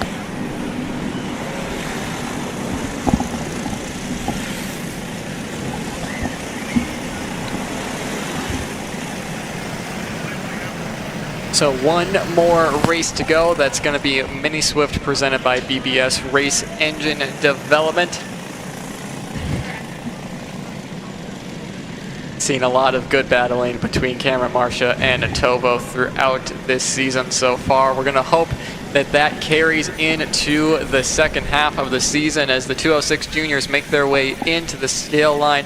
Cade Yeager puts his head up like that has been a battle of his life, and that was a really hard battle for him as him and Shad share a fist bump and just talk about how that race went as Shad's doing a little bit of work on Cade Yeager's kart as I think one of the hoses, the overflow hoses came loose on Cade Yeager's kart. Bit of an interesting sight there as Porter Trudell, what could have been for him, but 2 more races for the 329 driver. He has a chance to try and get himself on the top step of the podium and a lot more race winning potential further back in the field, like the 379 of Quinton McPherson on that Esprit kart, who really didn't have the race he wanted. He will be a threat for the win come Sunday, I guarantee it. And then Shane Reddy and Oliver Gaffer, both of those two behind McPherson, those two battling out, friends from Stockholm Karting Center in Minnesota. They've done a lot of battling before, and they're bringing it over here into Indiana. But Carter, as we start to clear the track from that really, really good Heat 1 for Whiteland Raceway Park 206 Junior BBS Race Engine Development Mini Swift will be on track next, led to the green by none other than Jackson Tovo. Right, you are. Let's go over our starting order for Mini Swift. Starting pole position P1, Jackson Tovo. Starting in second, Cameron Marcia. Starting in third, Jacob Mojeski. Starting in fourth, Tucker Tribe. Starting in fifth, Christopher Yotzi. Starting in sixth, Jacob Scheibel. Starting in seventh, Lincoln Davis. Starting in eighth, Isaac Nolan. Starting in ninth, Pearson Golseth. In 10th, Theodore Gaffer. And 11th, rounding out your mini Swift field, Wes Witt. Jackson Tovo having 1 win on the season this year. That was at Road America in Heat 1. Cameron Marcia has 3 wins on the season, 4 wins on the season, excuse me. Heat 1, Heat 2, final at Newcastle, and the final at Road America. Starting in 4th, though, Tucker Tribe in the 122 has a win this season. He's down in 5th in points going into this weekend. He took the 2nd heat at Road America. As a couple of the track workers and our hardworking race director, that's Porter, and our race director, Patrick, just lying down after a really long day. Kudos to them who have really do a lot for the series on and off track, especially Porter, who isn't just the flag man. Every one of your schedules, that's produced by him and his dad. So a lot of hard work from the Weisencell camp for them. But Mini Swift, next on track, as I think we have all of the carts cleared and ready for the final heat race of this Saturday.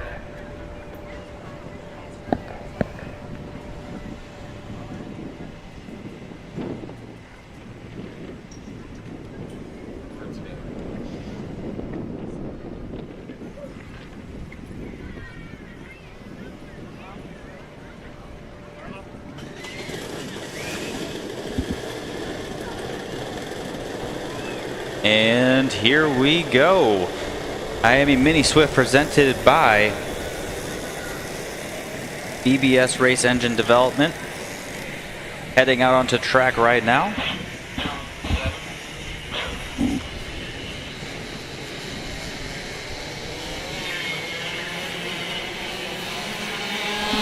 Jackson Tovo leading them around for their warm-up lap. Going through turn number 2, everybody weaving a little bit to get the tires warm, get them clean, get those engines warm. So Nate, who do you think is going to be one to watch in this race here? You know, I have the stats and who took wins, who took pole positions in front of me, and there's a lot of highlighted of Cameron Marcia so far. He has shootout qualifying pole. He was perfect, actually, at Newcastle Motorsports Park in the qualifying pole position and final win at Road America. So I think I'll have to go with Cameron Marcia, but it's really hard to bet against Jackson Tovo, who seems to have found his form lately, especially at Road America when he seriously challenged for those wins, where he was down in third whiles back from Cameron Marcia at Newcastle Motorsports Park. It wasn't a good weekend for him then. It was a good weekend for him at Road America, and we're going to be looking for the green flag. This time by Cameron Marcia telling the drivers behind him to slow down. Let's get this on the first time, not mess around as they make their way through turn one into the tram lines they go. They look towards our flagman, Porter Weisensell, inside line, ducking out of the tram lines there. I think that's why they called that start off. Jackson Tovo just going too far to the left side of track, and they'll do it again.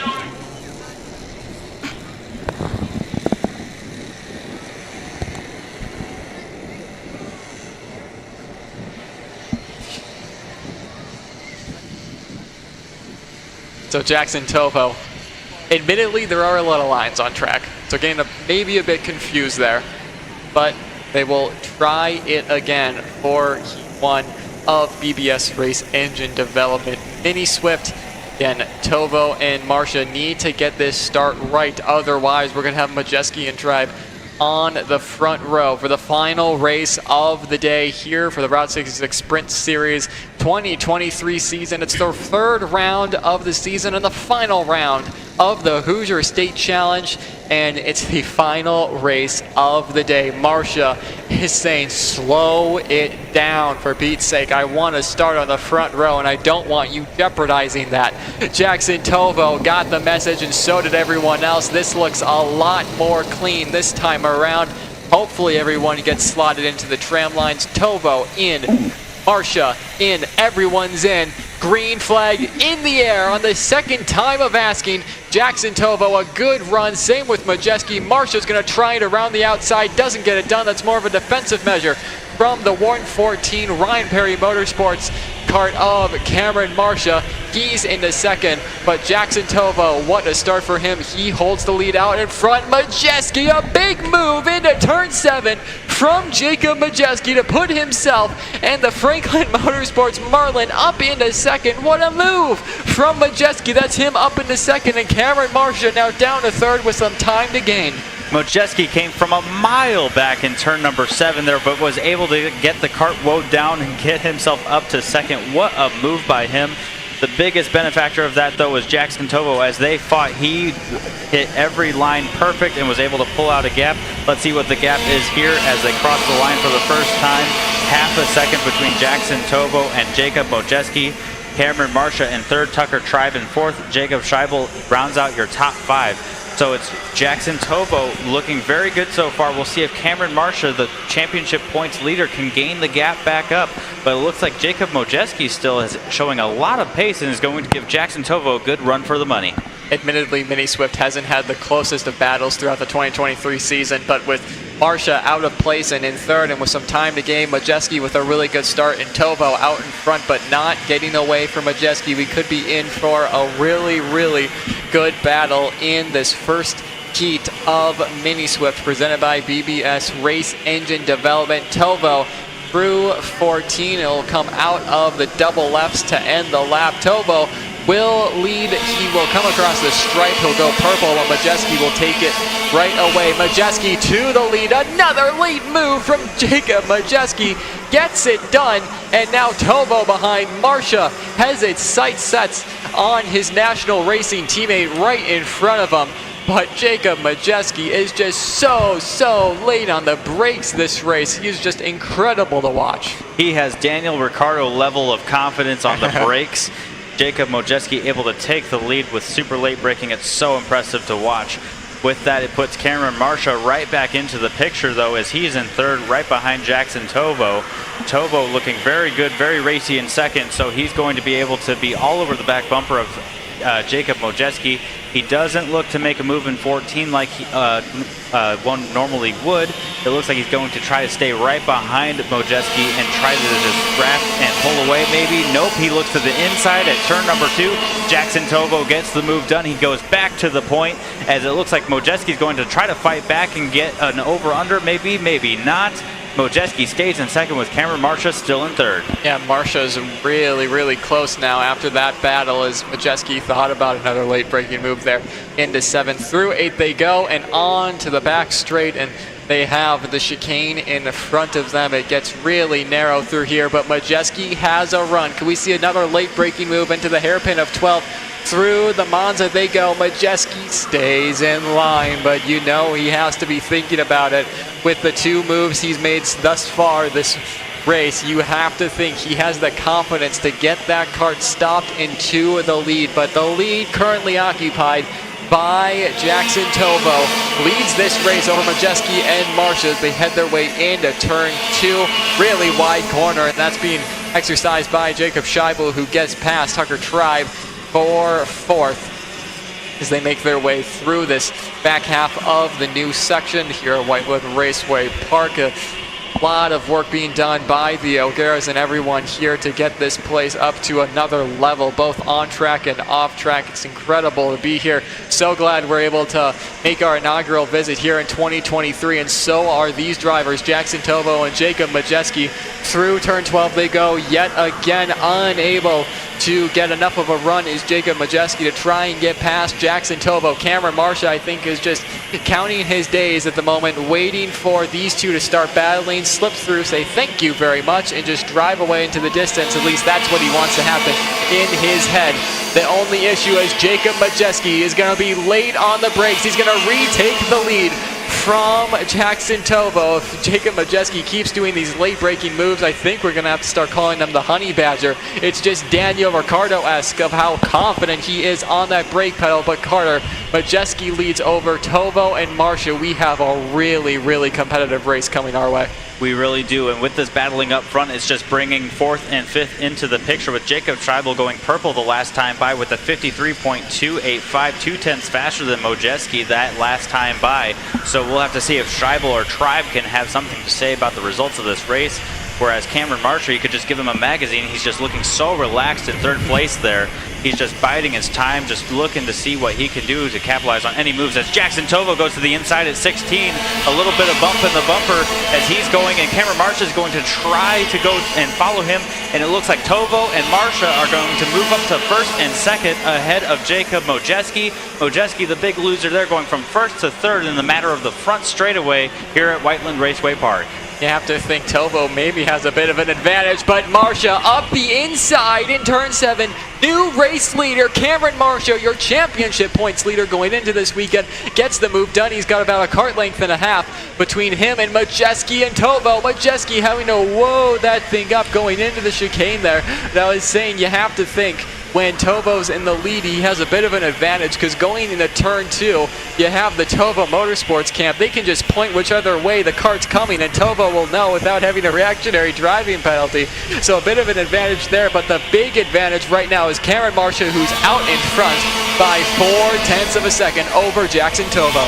Absolutely.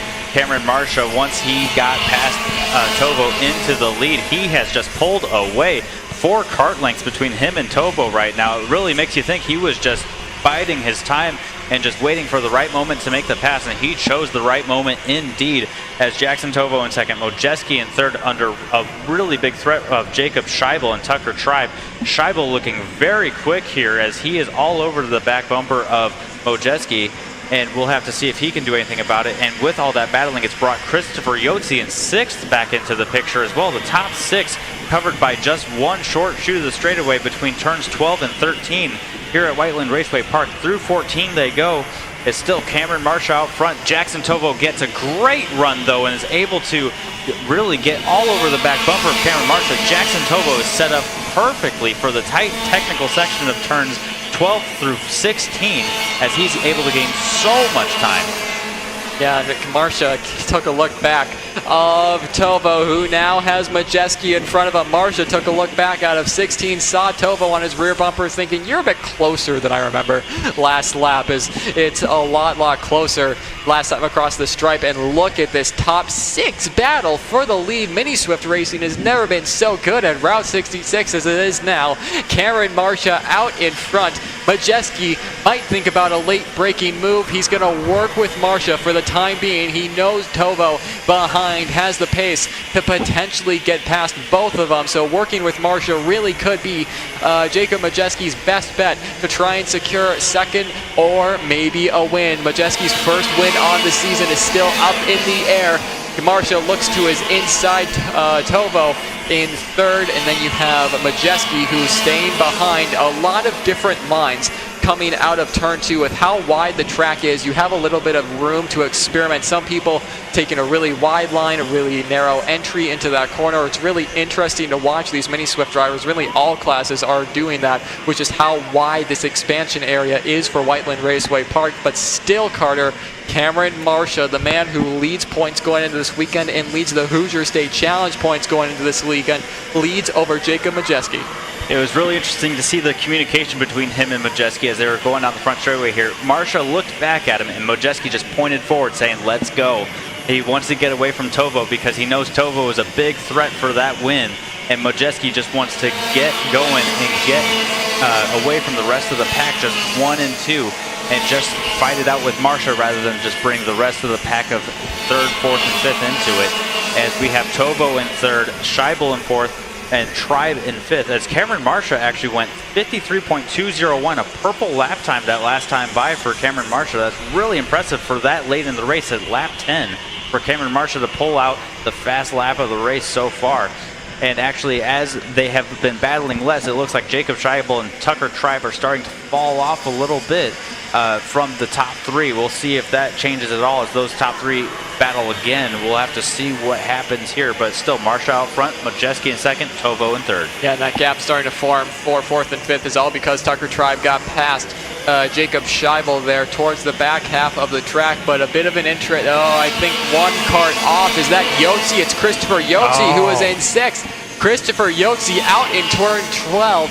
The EOS AMAX driver out of Heat 1, and that's unfortunate for him, but like you said, Carter, with the communication between Cameron Marcia and Jacob Majeski, Cameron Marcia, when Tovo is behind, blocks the corner. When Majeski is behind, drive it normally, build a gap. There's definitely a level of communication for those drivers, and Cameron Marcia continues to lead over Majeski and Tovo, who's dropping off this lead pack. I believe, Carter, 2 to go this time by. Yep, 2 to go this time by as they head through turn number 12, heading to 13. Tovo is dropping a little bit, but watch as he goes through this tight section of track here, 13, 14. He almost got on 2 wheels there through turn 14 and is just able to get so much more speed as Majeski gets into the back bumper of Marcia through 16 and loses a little bit of momentum. 2 to go here as we go through turn number 2. Let's look at the running order. Marcia, Majeski, your top 2. Jackson Tovo 3rd. Tucker Tribe 4th. Jacob Scheibel in 5th. In 6th, Isaac Nolan. 7th, Lincoln Davis. 8th, Theodore Gaffert. 9th, Pearson Golseth. And Christopher Yotzi rounds out your top 10. He, unfortunately, is out at turn 12 there from a couple laps ago, but it's going to be a good recovery for him tomorrow. We'll have to see. But as we get back into the action here, battle for 2nd, Jackson Tovo and Jacob Majeski are battling as they go through the chicane side by side. Majeski able to get back ahead in 2nd place, but that gives the gap to Marcia. Marcia is able to pull away a huge gap after that battle there. So Cameron Marcia pretty much has this race wrapped up with 1 lap to go as they go across the line this time by. So it's going to be Marcia, Majeski, Tovo, then Tucker Tribe, and Jacob Scheibel, your top 5. We'll have to see how the order from 2nd to 5th shakes up, but Cameron Marcia had pulled away a huge gap in 1st. Think about what's going through Tucker Tribe's mind right now. At that, a couple laps ago, he was out of this race, really, and not really being able to compete with the top 3, and suddenly Jackson Tovo is there. He makes his move. He makes my point that I was trying to make a couple corners too early before I could get to the end of the rant. But Jackson Tovo into 4th at this point. Tucker Tribe taking absolutely no chances, getting past Tovo, but it's not done yet. A really good passing opportunity in 12th. Tovo gets that move done. It was wide, though, for Tovo. You're absolutely right, Carter. Cameron Marcia, a couple corners to go, but Tovo and Tribe. Tovo defends. Cameron Marcia's going to win. Majeski's going to come in 2nd, and it looks like Jackson Tovo is just barely going to hold on for 3rd with Tucker Tribe, and Jacob Scheibel behind is your top 5. 6th will be Isaac Nolan. 7th will be what looks to be Lincoln Davis. Theodore Gaffert 8th. Pearson Golseth 9th. And Christopher Yotzi with that unfortunate DNF will round out your top 10. What a race in BBS Race Engine Development, a class that we've either seen Cameron Marcia walk away with it or it be a battle between Jackson Tovo and Cameron Marcia to have a handful of drivers really in contention in that race and battling it out. Majeski and Marcia going through the chicane. Thumbs up to the both of those guys. They will be rolling off heat number 2 on the front row for the both of them. Come tomorrow as we look at a couple of replays on the broadcast. It was Majeski who was really the early mover throughout this race, making those moves late on the brakes in some unexpected areas. Jacob Majeski, one of the drivers of the day for me. Really solid performance. And Cameron Marcia taking that win across the checkered flag line. He will take the win, Carter, as that will do it for races today. What a day one here at Whiteland Raceway Park. Absolutely. What a great facility. What great racing we had today. The track is so conducive to really good battles, really good clean battles from everybody that we've seen today. So I'm really happy to be here this weekend. It's been such a pleasure to watch and such a pleasure to announce it with you, Nate. Quick announcements here. Now that all the racing is done, the cookout is ready to go. The food is ready. It is right by the grid here, so you can just come and eat wherever you want.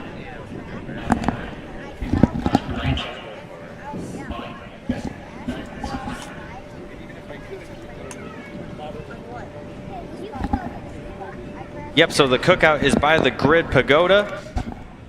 The cookout is open, ready to go. The food is ready. I hear it's delicious, so just come and chow down whenever you want. Tonight we do have a fireworks show as well. For when the sun goes down, we'll have nice fireworks, and we're going to have the bags tournament as per usual, the reaction time challenge as well. We have all the activities going on. The bounce houses are still here.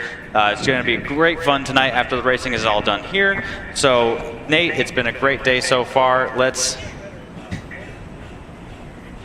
just been a great day so far and great weather. We had a little bit of a rough start with the rain and stuff, but let's just wrap it up here and just talk about how great of a day it's been. Yeah, and I think a lot of how interesting today has been is just a lack of practice that a lot of these drivers had. We only had one practice session. It's a lot like we're seeing in like the F1 sprint format that they're trying to make the more races more exciting. Less practice will mean a lot closer of a field, a lot more exciting racing. And I think we definitely saw that here today. And one other storyline of just how do you set your kart up for this track, because it's wide in places, it's really narrow in places, you have really long straightaways, you have incredibly tight corners like turn 14. I do not envy those who are being paid to tune on go-karts this weekend, because it seems like a bit of a headache, but it just seems like it produces such incredible racing. Absolutely, and you have long straightaways, really tight sections, so like gearing is very important. It's really hard to decide if you want to tune for the really tight sections of the track, the really long straightaways, but it seems like there's some that have figured it out, and there's some that are going to go into tonight with a couple of tuning changes in mind, and it's going to be very interesting to see the running orders tomorrow and who's going to be fast tomorrow and how those results are going to shake out. Yeah, of course. We have Heat 2 coming up tomorrow, and then the finals have podiums for those races, and we also have the crowning of Hoosier State Challenge champions tomorrow, so look forward to that. Look forward to the racing. Like we said, we will have the cookout that is going on now on grid, so go and enjoy that food. We'll have reactionary time games, cornhole. We have a fireworks show later on tonight. Carter, it's been an incredible day of racing. Any final thoughts before we head into Sunday? It's been so good to be back here at the Route 66 events, and I'm looking so forward to the action we're going to see tomorrow. I'm just going to be well rested tonight, and I'm going to be fully prepared for all the action and all possibilities tomorrow. It's going to be great.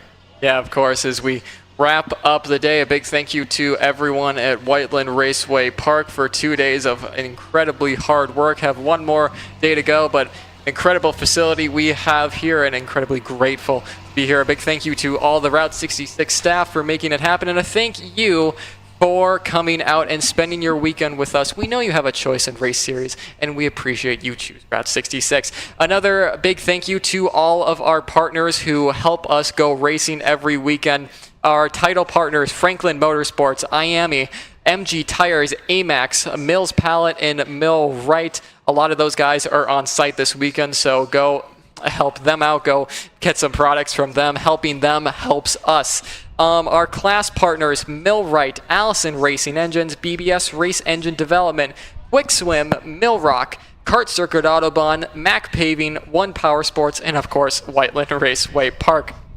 Event partners for this season, MPG Motorsports, sponsoring this weekend, round number 3 of the Route 66 Sprint Series in 2023. We also had Mike Doty Racing at Newcastle Motorsports Park, B&B Electric at Road America, and Perkins All-Star Exteriors will be our event sponsor for our final round of the season at Millwright Raceway in Dousman.